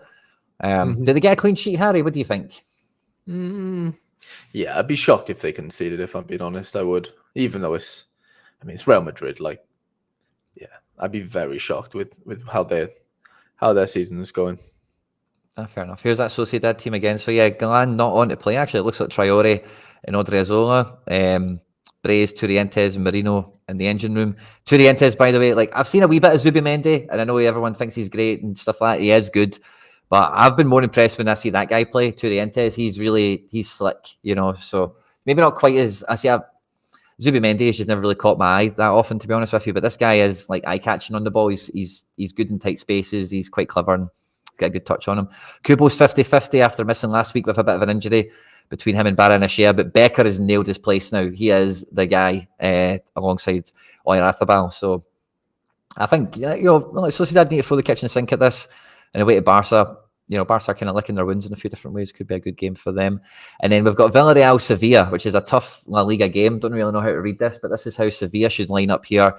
With maybe finally he'll be joining West Ham. Yusuf Serie after an eternity have been linked to them. He's been linked again. Maybe that will come through if they sign Lopetegui as manager. But there's the Sevilla team on screen. And I'll put Villarreal on next since that's who they're playing. Guedes is on to play again. We caught that the last deadline. He got a decisive, which was cool. Sorloff, Alex Baena, Danny P. A lot of good guys in this team. So that'll be a tough one against Sevilla. And then the final Spanish team we've got is Valencia, who are at home at the Mestalla to Rayo Vallecano. And yeah, they've been doing pretty well this year. Mamadashvili on to play, of course, U23 keeper. And there's a few good academy prospects in this team. So they've been kind of fun to watch once in a while. Could be a good one at home for them. Yeah, you got some good boys, haven't they? They've come through the show. Yeah. Really nice little cohort. And what have you got for us now, Harry? We've kind of wrapped up all the Champion Europe. We're 50 minutes to the deadline. I guess we could go through challenges quite quickly. Warwick, Zwall, if anyone... Ooh, love this. Well, I guess Warwick were the stack of the week last week, weren't they? I think they smashed like 5-0 or something on the Friday. Yeah. So yeah, I can actually just click through all of these, to be fair, no, I can't. I thought I could do it all the way down, but no. Ajax at home, Almere City. Yeah, lots of 80s and, Akpom's 50-50, it looks like. We've got Almere City here. Lots of 90s, a couple of 75s.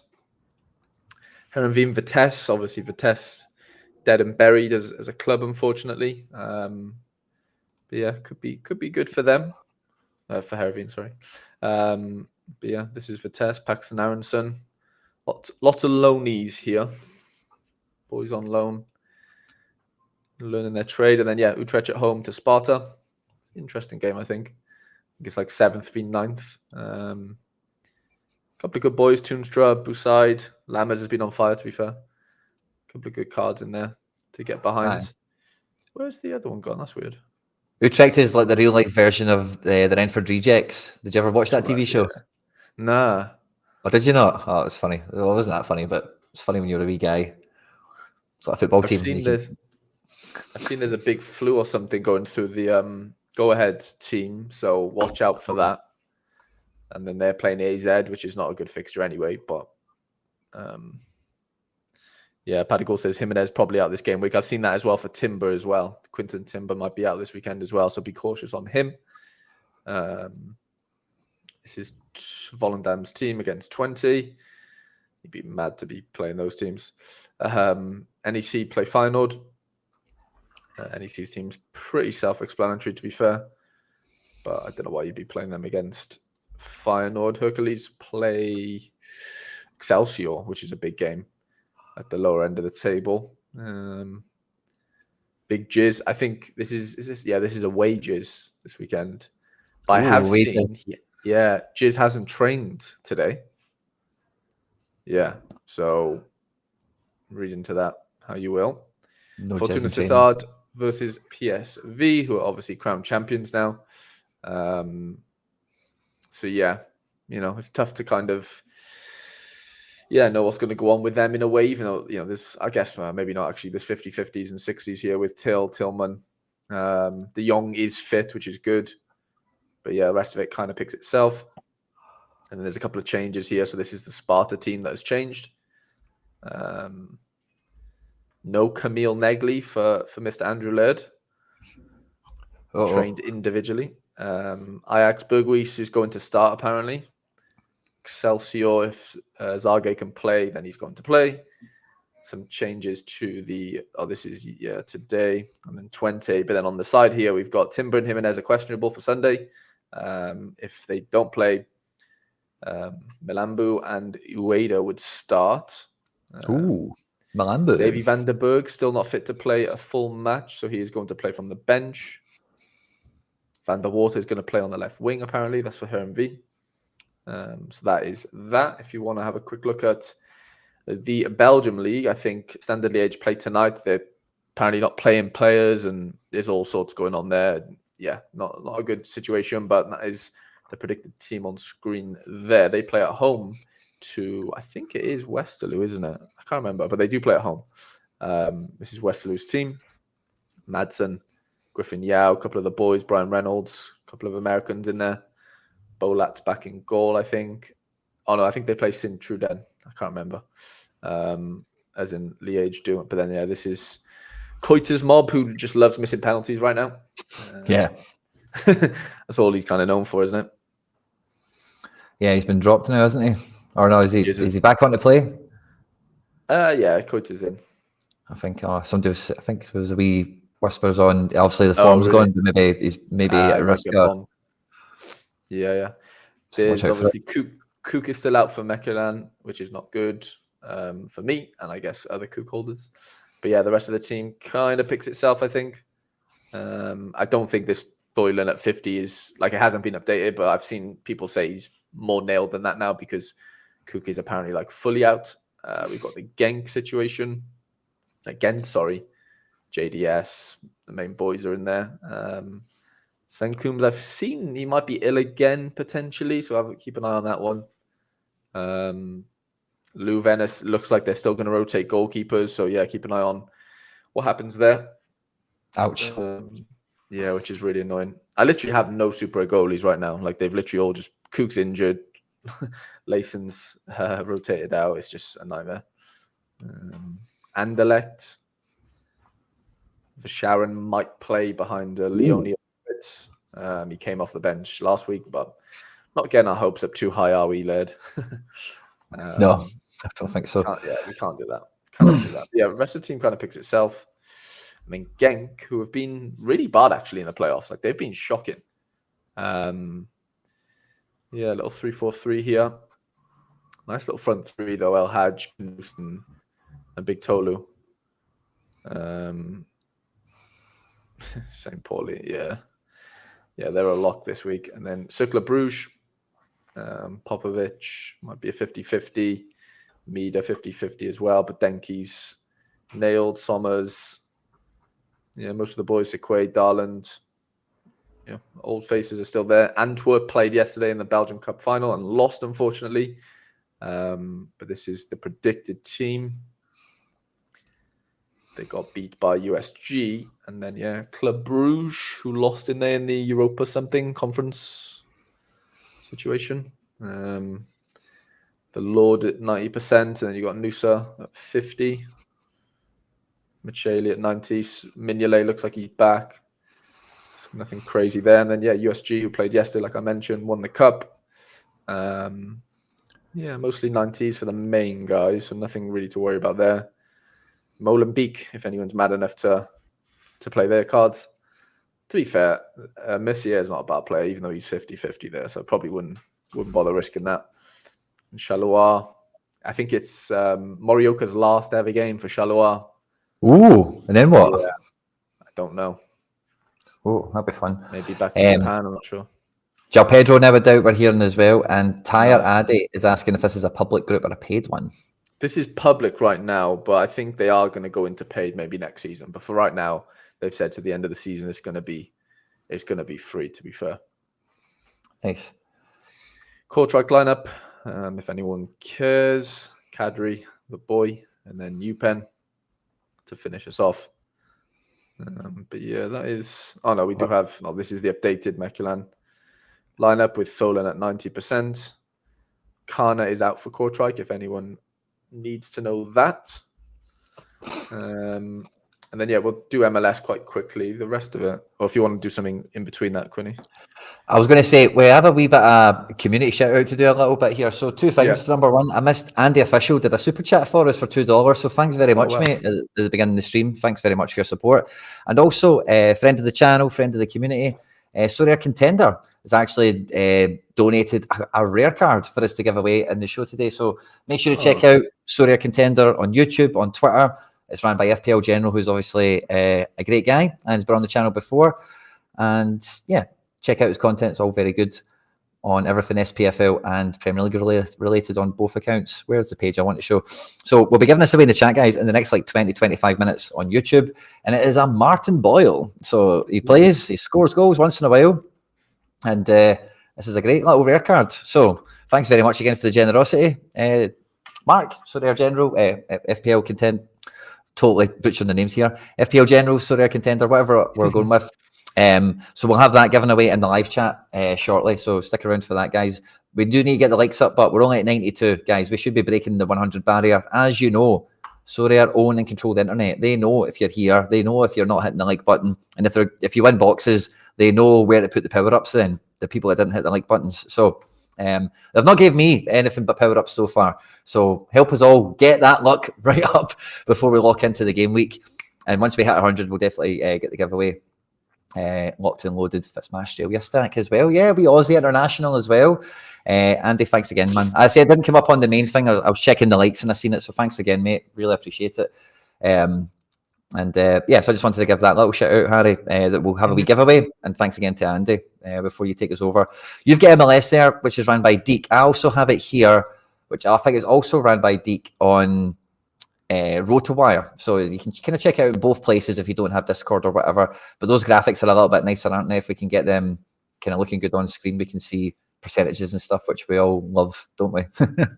Yeah, 100%. Matty Longstaff here on a 35%. In the left attacking mid position with Osario. Obviously, Bernadeschi's the sort of main player there. If you're looking at SO5, then New York away from home this time. They've been on the road for a few games. So, this will be an interesting test for them. Still basically playing without a number 9 because Bakra couldn't score in a brothel. Say that again. Quite literally. I don't know if you'd be touching New York cards this weekend. Maybe Matt Freese, to be fair. Just, with how good he is in goal and whatever, and the amount of shots he probably end up, being peppered with. And then we got Philly at home to Orlando. Bedoya McGlynn's looking pretty good right now. Quinn Sullivan, obviously, his younger brother's just signed the biggest homegrown deal ever. Caven Sullivan, so he'll be going to City in 2027 or something. So he's one to look out for if he ever gets cards. Hey. I think it's Zoom if you click open in browser. But that takes me to Safari on my other page, basically, Dave. Mickey, sorry. It works, but it doesn't. As in, we wouldn't be able to see it on screen. Anyway, that's kind of Philly out of the way. New York Red Bulls back at home playing against the Revs, which is on paper a really good matchup, I think. Forsberg and Meyer. Morgan's gone off the boil recently. Hasn't really been scoring as good as he kind of was. Got the Needus brothers at right back and right centre back. Tolkien's obviously a good one to have. Vazani as well can be pretty tasty as well. And then you've got Carlos Heels Mob, who did they play last week? Played somebody at home, I'm sure they did. And there was a chant Carlos Heels squared the ball. No, Chalencia or whatever has squared the ball to Carlos Heel literally 95th minute or something for him to just tap it in, but he just put it in front of him and he just couldn't. His little Spanish legs just couldn't get there, and he just didn't obviously score. But that was a big chance for them to get another goal. Atlanta at home, so it's probably the Armada show. Nothing crazy there. Brooks Leonard at 90, GG up front, Caleb Wiley left back. The normal players that you should see in those positions. Gil refused to use his right foot. He doesn't have a right foot. It's just for standing on lit. Left footers don't use their right foot. It's just not a thing. It's against their religion. Yeah. Otherwise, they just lose all their left-footed powers. Simple as. Benteke up front, yeah, nothing crazy here. Jared Stroud, Herrera, Klitsch, all the boys in for DC, nothing crazy there. Montreal versus Messi and Co. Montreal being at home, so yeah, obviously really tough game for them. And yeah, Messi's 95% on. What sight that is, just to see, knowing that, well, anything could happen, I guess. But he looks pretty nailed. Rojas came in really hot last game. I think he got like 2 goals or an assist, and he had like a couple of decisive off the bench. He looked really good, took his goal really well. Messi's little reverse pass was just unbelievable to him. A couple of 50s and 60% there, which, I mean, you probably wouldn't even risk those players anyway. But yeah, Busquets at 90, Gressel, Suarez, the main boys are there. Charlotte, Nashville, bit of a southern derby here of some sort. But yeah, nothing crazy. Yarwood in the 10, Mukhtar, Surridge, Zimmerman's at 50-50. It looks like Willis is sort of number 1 again, which is fun for them, I guess. St. Louis are playing Chicago at home. St. Louis have been pretty interesting recently. Klaus has been a bit better, SO5-wise. But yeah, Berkey's scored really, really well. Vasilev 50-50 here. Pompeu 60%. So yeah, a few doubts maybe there. Nothing too nailed. Big Herrera should start for Houston Dynamo this weekend. I think he started last weekend, actually, but only played 45. Played the US Open Cup game, which they actually lost. I don't know how long he played in that. But yeah, Herrera looks to be back. Don Hector. And then, yeah, Bassi, nothing too crazy. Looking at that, the main boys are there. Dallas is at home to Austin in a little Texas derby. Ferreira looks 60% on to start. Musa, Areola. I don't like the look of Dallas right now. They're just not a nice team to be having cards for, I wouldn't say. Austin have been a little bit better actually recently. I'd probably fancy Austin here. O'Brien against his old club. Durisi, Rubio. Yeah, got a bit of firepower here. I'd be cautious if I was a Dallas stacker maybe defensively. And then yeah, Colorado at home. Turned over New York last week away from home. Cole Bassett show. Mihailovic didn't play last week, but looks maybe could come back in this weekend. Navarro took his goal unbelievably well. If anyone saw that last week, Colorado, New York City, unbelievable game. Unbelievable goal, sorry. Bombito looks like the real deal. He looks really, really good. I think he's only like 22. Really good centre half. But yeah, nothing crazy there as far as percentages go. And they play San Jose? Yeah, they do play San Jose. Nabobasi, Espinoza, Pellegrino. Front 3, bit of firepower there. But yeah, San Jose aren't up to much right now. Portland against Seattle, Portland's team. Moreno Evander looks to be back. He's been out the last couple of games, I believe. That's good for them. This is Kansas City's team. Johnny fucking Russell at 70%. Yeah. He's back. Shaloy at 60. I think they've seen him in a boot or something midweek. Or yeah, I can't remember, after the US Open Cup game maybe. Okay. Polido at 80%. Eric Tommy at 90. So yeah, main boys are in there. But it does look like Pulskamp maybe over Melia. I think Melia didn't start last game because he was injured potentially. But I don't know if he is. I mean, if he's 40%, he's technically back. I just don't know if he's lost the spot or not. I don't know the ins and outs of that one necessarily. So yeah, I'm sure somebody in the chat will know a little bit more about that situation. RSL, they played midweek as well in the US Open Cup. So yeah, a couple of 60s here between Luna, Julio, but Aranjo, the main boy up front, 90%. Ojeda, 90% as well. Melea's injury is unknown. Oh, that doesn't sound good. That does not sound good. LAFC. Especially for an old goalkeeper. Yeah, you don't need that deal. Boanga, Bogush, Oliveira as the front 3. Atuesta, Tillman, Sanchez. All this is what you want to be looking at, right? 90s and 80% if you can. Chanot's at 60 with Long, so he's the only exception probably to that rule. Well, I guess Hollinghead is as well, 65. But yeah, sort of firepower wise, I think that could be a good game for them. I think they play at home to Vancouver. So I fancy LA this weekend quite heavily. Seattle play away to Portland Timbers. they have not been great recently, or all season really. Still waiting for them to really find their groove, but as far as 90%ers are looking pretty good. I think. Oh yeah, Christian Roldan is back. Alex Roldan at right back. Tolo at left back. Yeah, everything looks pretty settled there. João Paulo back at 90, which is good for him. Cincinnati, I've seen Acosta hasn't really been training this week. He's been day to day, and so he's a bit of a risk. But Corey Baird, Akubo, and then the rest of it kind of picks itself. Yedlin's been day to day as well, actually, to be fair. So, keep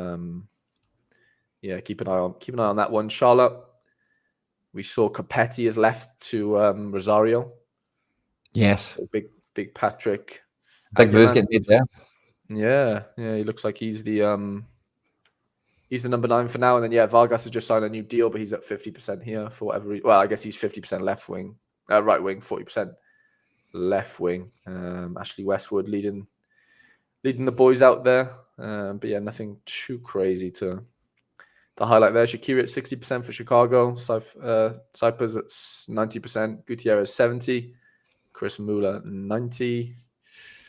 Again, nothing too crazy. Vancouver away to obviously LAFC. Tough game for them. But the front three kind of picks itself, it looks like. I mean, the whole team almost picks itself, to be fair. Percentages wise, which is good for them. LA Galaxy. Jovic at 55. He's recovered from a thigh injury, I believe. You got Gabriel Peck, right wing. Obviously, no cards, unfortunately. Painter, though, left wing. Puig's back from suspension. Brugman and Delgado. Rest of the team kind of picks itself. Jalen Neal, nice to see him starting. Really good young defender from America. This looks like a updated Orlando, I guess. Big dunk up front. 50-50 with Muriel. Ladero set to start. Facundo Torres, Angulo. Cesar Arajo at CDM with Catania. Rest of the team kind of picks itself, I think. Still no update on Morris. Still no update on why Morris on the side downgraded a little with the uncertainty. So Morris is a little bit of a doubt. We're kind of hearing. Rossi, Cucho are kind of set. It looks like Amundsen at 90%. Rest of the team kind of picks itself, I think. But the one to look out for is that Ada Morris one. There is definitely a little bit of doubt with him for sure. So that's MLS done. Eredivisie and Belgium. Got bits of Portugal quickly. Only a couple of teams, obviously, isn't it? But this is the Sporting predicted team. Diogo Pinto, sorry, third string keeper. Benfica's team, who they lost actually to Famalicão. Did you see my boy Zaidou Youssef scoring a goal beating and scoring a goal against Benfica last week? Probably earns himself a move, I think, this summer. Yeah, really good. And Florentino didn't start that game. Looks like he should be back this game. Porto's lineup, I think Wendell was suspended last week, so he looks like he comes back in. Rest of the team almost picks itself. João Mario, I think, suspended or maybe injured actually at right back, but nothing too crazy there. Do we want to take some requests as far as if we team / get the requests in, guys. If there's anything we've missed that you want, we'll do our best to pull it up. Mikey Bastard knows his onions. I'm a bit annoyed I got rid of his unique, but on the other hand, I had to get rid of it. But he's an absolute beast. They grow up so fast. They do.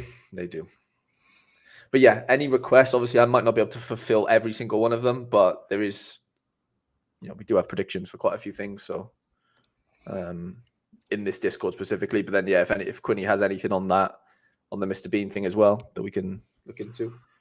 SPFL, Quinny, I guess I have. Oh yeah, give us that. And then we'll give away the card. Dundee, Kilmarnock and Motherwell here. Dundee, Kilmarnock, Motherwell. Cool. So this is Dundee. No percentages, which is fine. This is Motherwell, I believe. Spittle and Bear up front. I think that's pretty standard. And then this is Kilmarnock. Armstrong, Kennedy, Watkins, Vassell. Kind of picks itself, I think. Ian McMillan's asking about Adley. Yeah, no, we don't see Adley on the projected lineup. It's Holzik, Schick, and Teller. This is the front three that we see projected. Someone's asking for PSG. Oh yeah, that's always a fun one to get. Yeah, what is PSG? There we go. That's what the boys are saying.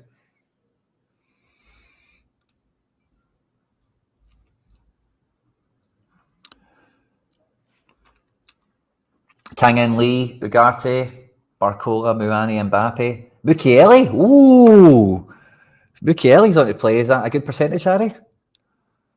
Or does it have percentages there? No. It says 70. Yeah, 75%. Sorry, 75%. Oh, brilliant. That opens up my 220 a bit more. So that's a great wee check. Thanks very much, whoever requested that one. Oh, yeah. I was going to play in Kunku in my 220 just because I had L15 of like 30 to finish or something. And I thought I'll take him as a super sub, but now I've got 48 points. So I can maybe get something halfway I'm pretty decent. sure this Zage guy plays for Excelsior. That he does not play for PSG. Maybe it's like a similar name or something, and maybe it's pulled the wrong picture or something. I don't know. Yeah, potentially. But yeah, that's kind of. Oh, here we go. Oh, Providel's 80%, Mandas at 80% right now.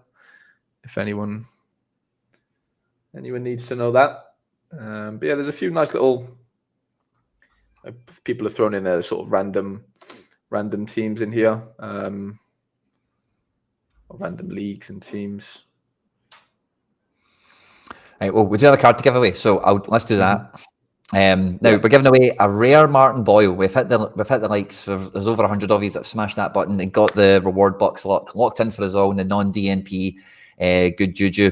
It is the big game this weekend as well. It's Celtic versus Rangers. I did a full preview, predicted 11 stuff with McBride Ace and the Sorare Odyssey guys last night on the Celtics Are Here podcast. We basically expect it to be the same team as last week, but Maeda, Forrest, and Kyogo to be the front three.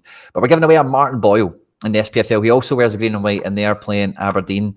Now, we've mentioned them a few times in the show tonight, right? But Leverkusen are the babes of Europe at the moment. They can do no wrong. They cannot be defeated at this point in time. The hero last night was Josip Stanisic on loan from Bayern Munich. He played 1 minute of the game. He got the goal that made it a draw in the end. What I want to know is 4 digits. I want I want number, decimal point, number. On his 1 minute appearance, what was his score? His SO5 score on Sorare data. I want 4 digits. I see 3 digits are flying in already. I want 4 digits, guys. On 1 minute of play, saving the day, becoming the hero off the bench. He's on to start this weekend. And it'll be a funny one because I think Bayern fancy having him back, but surely he's probably going to want to just stay with Xabi Alonso and Bayern Munich, is he not? Bayern Leverkusen. I think so, wouldn't you? So yeah, get the requests flying in. I see them flying in. I see some right answers as well. So let's go and check that out in a second. But the correct answer is for Josip Stanisic, and his 4-digit AA score on 1 minute to be the hero was 71.44, 11.44 points of all around, 1 shot on target, 1 contest, 1 big chance created, 1 attempted assist. In 1 minute, he did a lot. He won a duel, he won possession, 3 accurate passes, 2 of them were in the final third, 1 long pass into the opposition, no defensive stats or anything like that. But 1 minute, it just shows you, super subbing, you know, I know this is maybe not the atypical guy, but a guy off the bench, man, if they can do it, 70's a score as good as any. It doesn't include injury time, of course, actually. Wee bit of a faux pas on my behalf there, but very good catch there, David Taylor. We love to see it. Great guess here from Tricky Ricky 100, sadly not, but it was 71.44. So we're going to find who is the first person on the chat that dropped in the 71.44. So some people tried to be ahead of the game here and give us the goal minute, which I love. Ian Sorare, close but no cigar, sadly. Same with me, SSV. But it looks to be Joel. Joel FC was the first one I've got on screen here, dropping the 71.44. Commiserations just behind him to yourself. And, actually, a few wrong answers came quite quickly. Did we not? Yeah, then Luke Williams, commiserations. and me SSV commiserations as well. But the winner is Sorare Joe. Congratulations, mate. Just need you to confirm that is your Twitter account. Oh, that's brilliant, mate. You wanted to win that as well. Just confirm that is your Sorare account, is the same name as what we see there, and we'll get that shipped over to you the now. And then Harry will show us Harry, do you want to show us your lineups, buddy, the now? What you got rocking and rolling? I need to, let me I'll have to get rid of Discord first, as in like... Sure. Stop sharing Discord somehow. How do I do this? Exit full screen. Here we go. Okay. So Discord leaves us, and then let's get Sorare up. So share. I understand. Okay. Should be good to go. I just had a second thought in that I was playing basically my highest division in Premier League is Division 4, like in season, but I have like Division 2 and 3 for Classic. So I think I'm just gonna go for Classic this weekend. I haven't really got my hopes up too high with with what I've got to really offer team wise. But that is the Premier League team. Throw that into Division 3. But yeah, mate, honestly, I'm not tapped out, but I don't know. I'm just in a weird position where like, it's end of the season.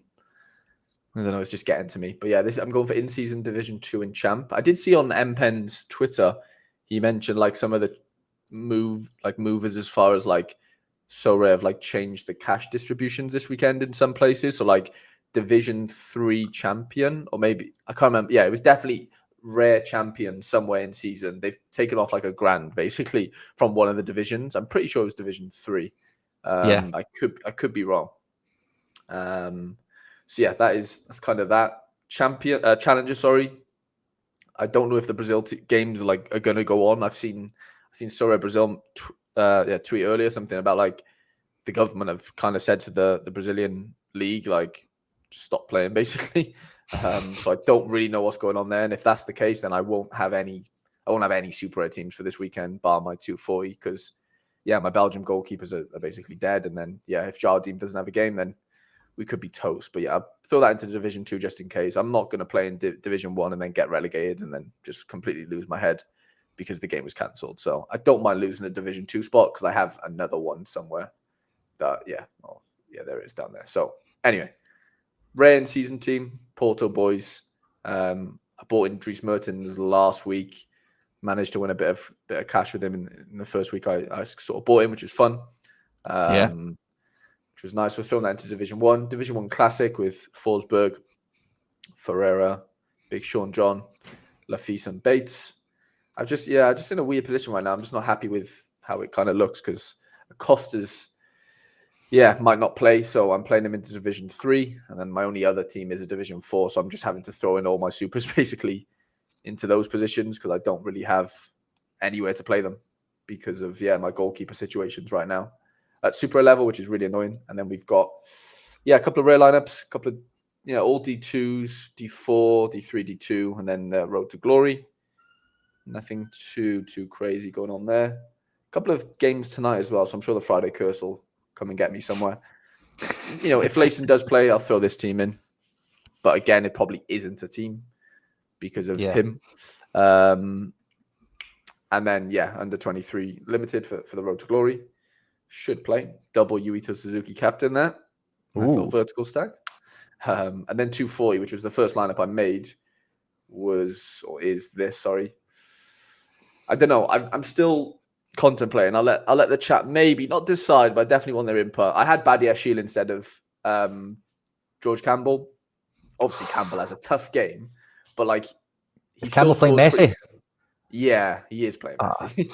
But like, mate. But like he played away to Cincy. Sorry, at home to Cincy, where they conceded and stuff. Like he can still score, even if they don't get a clean sheet. He can still score really, really well. What about when they concede 4 goals? How does he do? Well, I mean, I think they lost that. I think they lost like 4-0 last game. Oh, really? Fair enough. Yeah. I think they did. They got battered 4-1, and he stunk the place up. To be fair, but that's like foul, error led to shot. It's the goal conceded, but 4 of them. You know, what I mean, that's going to kill a guy. It's away from home though, so I'm not like. as Fair. worried. But yeah, it's basically him or Badiashile. I'm just worried that Badiashile doesn't start for whatever reason. That's kind of my... Take the Badiashile if he, if he's... I don't think there's any reason to think he's not starting at this point. Well, because Colwell's back, see, and people seem to think... I seem to think that he shouldn't, but we know football. It doesn't go off shouldn'ts. And he should play, but it's just one of them where like... Again, if you're Poch, you don't want... Badiashile has been good and Disassi's been rubbish. Shalva has been below par. So like, if you've got a guy that's on, you don't really want to fuck with that, do you? I mean, on paper, of course, but like if we know both are starting, you obviously go Badiashile, but that's not the question in mind here, isn't it? Do you know what I'm saying? Like it's we know Campbell's going to play over a not questionable Badiashile, but there's definitely more doubt. Like I said, I've had Badiashile in here all morning. To be fair, I was thinking, who else do I kind of have? There's everyone in the badass camp. I can't believe people think you swapped the back line after 5-0. Yeah, I know, but mate, we know what football's like. Do you know what I mean? It doesn't always follow the logic that you want it to. But yeah, I'll go with Badiashile. I'm pretty happy to take that somewhat risk. But yeah, Stravetsa plays tonight, so this lineup probably could just die tonight, to be honest. Arteta quotes. Doubt over the fitness of Tomiyasu and Bukayo Saka. Is that mind games? Sounds like mind games. SO5 mind games is what that is. Imagine you got Saka right now. Oh, God. 60 minutes to the deadline. Saka holders, SOS. Yeah. And then just a 240 rare. I can't get a look in 240 rare right now. Like, I've never hit the middle threshold at 240 rare. Ever. It's the only threshold I go for. I've hit it 2 or 3 times. Can't hit it, mate. To be honest, like I don't do it first, whereas I do my super rare one first. But like, yeah, Jesus, I still really do struggle with it. I managed to get gold into my 240 quite a lot, so that's kind of... Right, yeah. I try and get 2 guys like him in, and then like, I don't hit it that often, but I've hit it like 3 or 4 times or something. Yeah, I've realised, you have done pretty well with that. But yeah, I don't normally get like a smasher in somewhere and try and just then build the cap around them. Defender's the last spot you pick. Goalkeeper's the first, obviously, but... Right, yeah. That's me, mate, to be fair. Honestly, I'm not that excited just because of how many like goalkeeper situations I have at Super Rare right now, which is killing my depth, basically. Like I just can't really use any of my Super Rares. Obviously I can play them down, but then I need more rare goalkeepers. And it's just one of those situations where it's just a bit of a nightmare, basically. So but yeah, I'm happy for the summer. I can't really wait until European football ends, to be honest. Yeah, well, I'm looking forward to the end of the season in a few ways, and like the quote is in here. I'm like, yeah, maybe a wee bit more MLS-y for me this off season. It's been a wee minute or so. We're 15 minutes to the deadline. I've just made a wee adjustment or two. I'll show you, and then while I'm once I've finished that, we'll have a look at the divisions and see if the head counts maybe make us want to, because like I say, you mentioned there, cash has been shaken around in a little bit, so we'll have a wee peek and see if there's any implications to think about right before we hit submit or let the teams fly out. But the first team I readjusted there was after that PSG news. I managed to bring Mukiele into a team, and I managed to do this quite a few times over the last month, but I love having a team that's got 4 different collections in it like this, if you get me. Like, I find it really satisfying, if you know what I mean. Like, you can see what's there. You don't need me to spell out fees, but quite happy for this team. It's quite cool for a 220. Quite powerful, I'd say. I think Mukiele obviously makes it happen because he's such a low L15.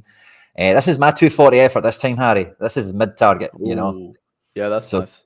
Gold, Limer, JFR, Quatra should play, and then Sean John's on 15% for a keeper. So that's kind of, I normally try and get guys. I've normally been quite good to get, 2 or 3 guys that are handy. And let's just try and get the best defender with the budget left. So I hope cross my fingers for that. My goalkeeper that I won last game week comes in to make his debut for FC Barcelona, and then the cap 270 rare. So Enzo Basilio is going to be led out by Captain Amundsen here, Danny P in midfield, and then we're going double attack with Heber and Furuhashi. So cap 270, bring it on, we'll see how it shakes out. And then the last super rare team I built, I had to reshake it there because we see Galan is out and Ayer is in. So, but the Hibs goalkeeper situation, Wallacott started last week, which is great, because I think, great, I've got 3 of him. That'll be brilliant. But when I'm speaking to Hibs fans today, they think Marshall's back in for this one, which is just like, ugh. So I'm going to go off that and put Marshall into this team with an L15 of 40. He's my cheapest keeper. All these other guys will start, not necessarily all get great games, but like, hey, they'll all start and could score. And then I'm going bottom target on the super rare. Again, I'm going back to bottom target life. Just get that locked in, Oyarazabal's not got a great game, but I really do like the rest of the team. But I'm not confident it would hit mid-target, even though I do like them, So Riquelme and Illich in midfield, Scales at the back, feels like good vibes. And Oyarzabal takes penalties, so maybe. But bottom target and we're happy. Go for a card if we hit big. That's kind of the attitude there. I put a tweet out for this early in the week that this is like one of the last times I'll be able to ride this team into the All-Star Super Rare competition, and form, fitness, fixture, it's all there. We need Celtic obviously to pull in a big result against Rangers this weekend, which I feel is on the cards. And if one team could bang, I want it to be this big time, so just the sentimentals. I've not really managed to get a lot of that super rare heart with that division, so that will be a kind of first in some regards. And then All-Star super rare again, 4 kind of 5 if you include the NYC over 2 seasons, but 4 collections in here. But they all kind of play for different teams except for Santi, and all MLS. Again, teams like this, for me, really satisfying. Love seeing teams like this in my gallery. All-Star capable, I think, as well. Very similar team to this, did well in 270, but it's out of cap now, so let's hope it fits All-Star well enough. And then Contender, so I've got a few things going on here. So this is the bottom team I've got, which is still in Division 2. Kosetani's got a good fixture. We've got Scales in defence, a midfield of McGregor and Hatate, and then we've got a high percentage Dyson Maeda in attack, which is cool. The first team is Nikola Vasilja in goals because we think he's just nailed for a clean sheet. We're going double fullback, AJ and Taylor, high XP on both of them, Captain O'Reilly and Hatate forward. And then the alt squad, we've got the high XP on Kyogo and Joe Hart. In season, Hatate and O'Reilly are both over 10% already. And then big CCV, the most nailed on of the defenders, just to shore the ship there as it is. But then I picked this team last, right?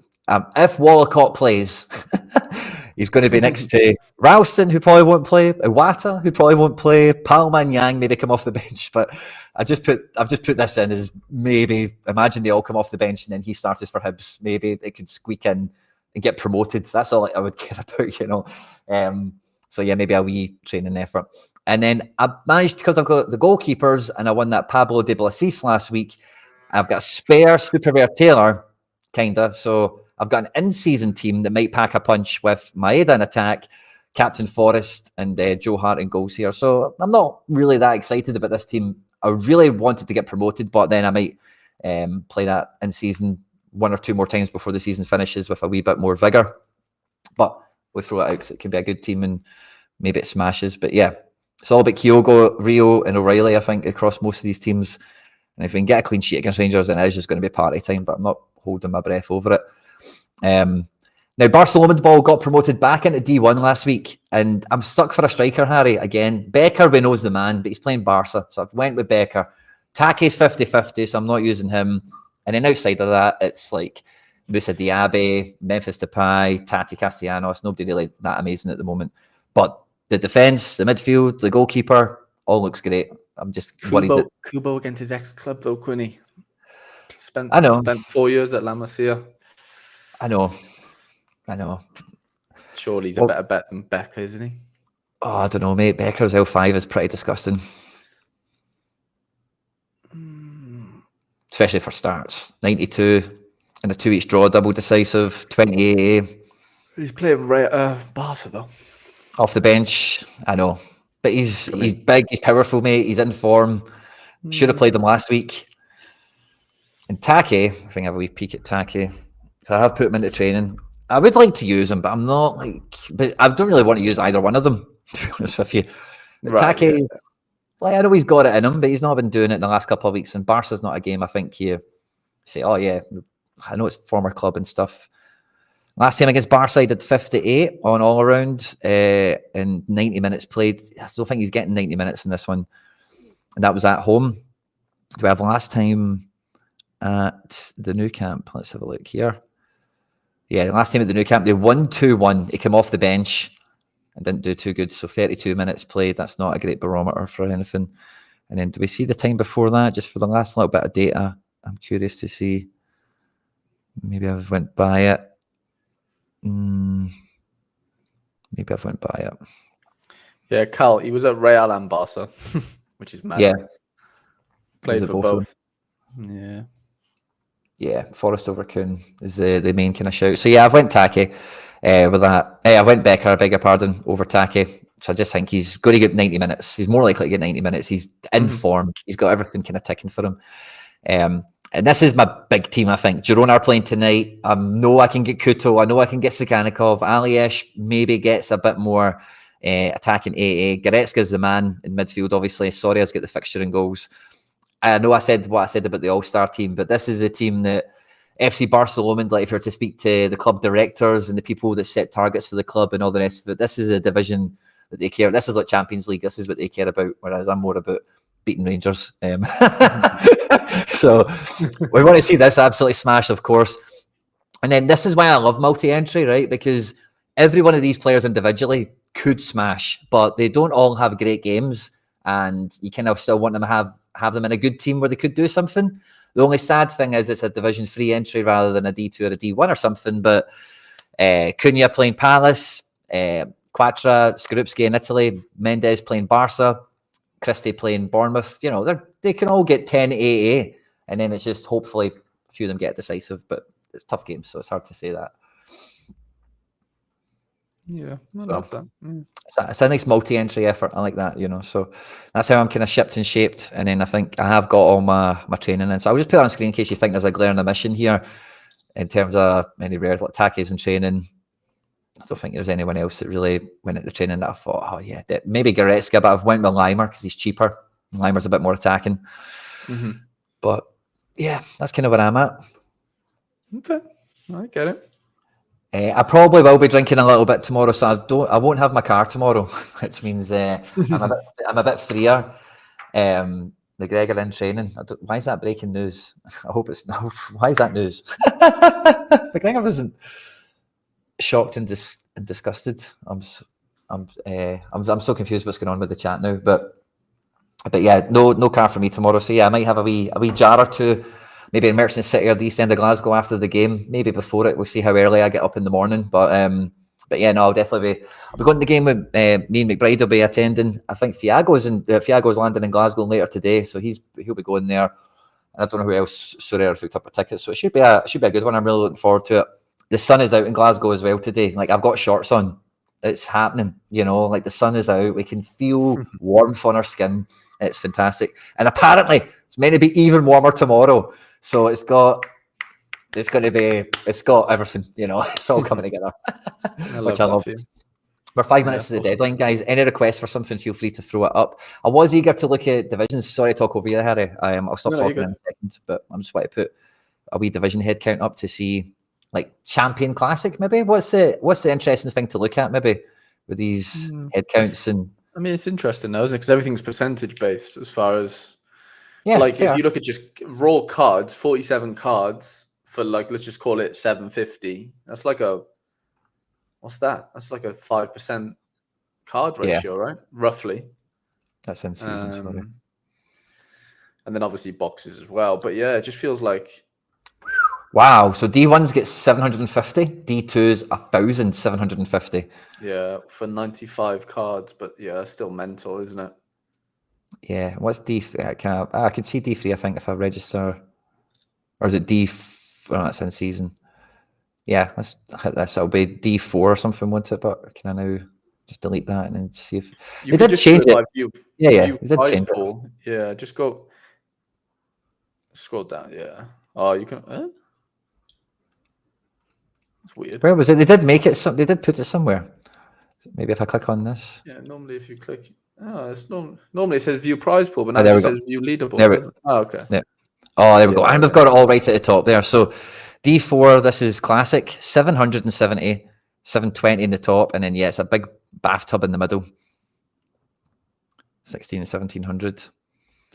We still have no stars on D3 anymore. I think that was one of the changes, wasn't it? Yeah, no stars below D2 and more stars in D1. So we're getting a star podium. And that, let's look at the in-season one because that might be interesting as well. To have a look at how that's shaking out. So let's see in the top division. Yeah, wow, that's that's looking good. What the fuck have they done to Super Rare? That must be chunky now because that's big. I bet you Super is less than that, or maybe the same.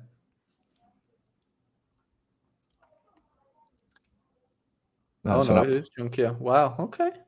So up, it's chunky. Back to 8th, 250. It's the amount of places it still puts me off, but the actual amounts are still chunky. That's a nice change, I think.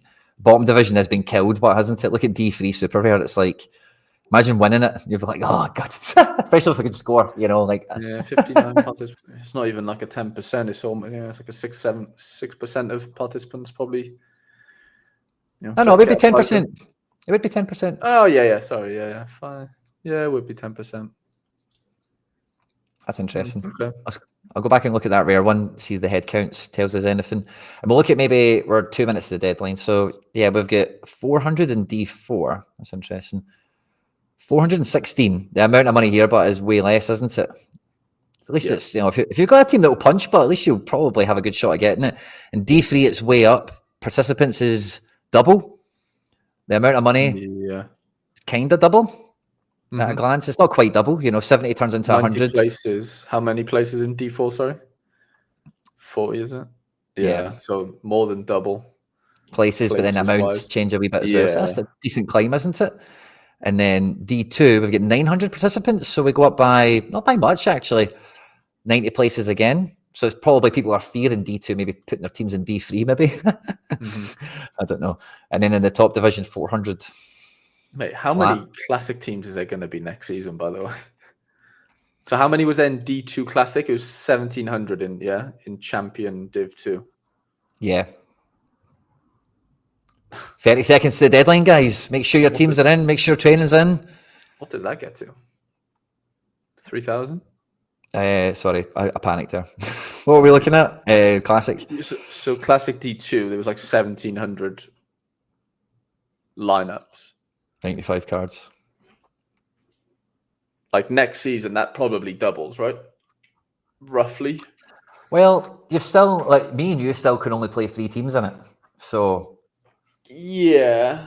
But I don't play 3 anyway. So, okay. A lot. Do you know what I'm saying? Like, yeah. My in-season boys now that I play in season, I'll obviously go to Classic. So yeah, you might move up a team or 2, but some people already play 3 and that won't change. So it's kind of like new managers as well. That's a bit of the unknown element of it. No more cat modes and gas. Yeah, good point. Yep. Interesting. That's it. I love this from Simo. Good luck to everyone, and may the decisives be in your favour. That's it. Please. Locked and loaded, guys. Yeah. Good luck to everyone. Sorry, I was just going to say today, Harry. I was just going to say there's lots of Friday action tonight, so hopefully the curse doesn't come out to get us for once. No, it's Girona party time tonight before the derby tomorrow. It's going to be a great 24 hours for me, or 12 hours, whatever. But I'm looking forward to it, guys. Stay tuned to the channel for more content, and be sure to find Harry Trades. His channel is linked in the description down below. Have a great weekend. Have a lot of fun. Have a lot of luck. All that good stuff. Thanks to everyone that's joined us and participated in the show today and took part in the giveaway. Thanks again to Sorare Contender for sponsoring that. Make sure to check out Sorare Contender for Scottish and English content, leagues and all that good stuff. And Andy Official with a super chat as well. Thanks very much, my man. Harry, it's been an absolute pleasure, mate. Absolute pleasure, mate. All the best, lads.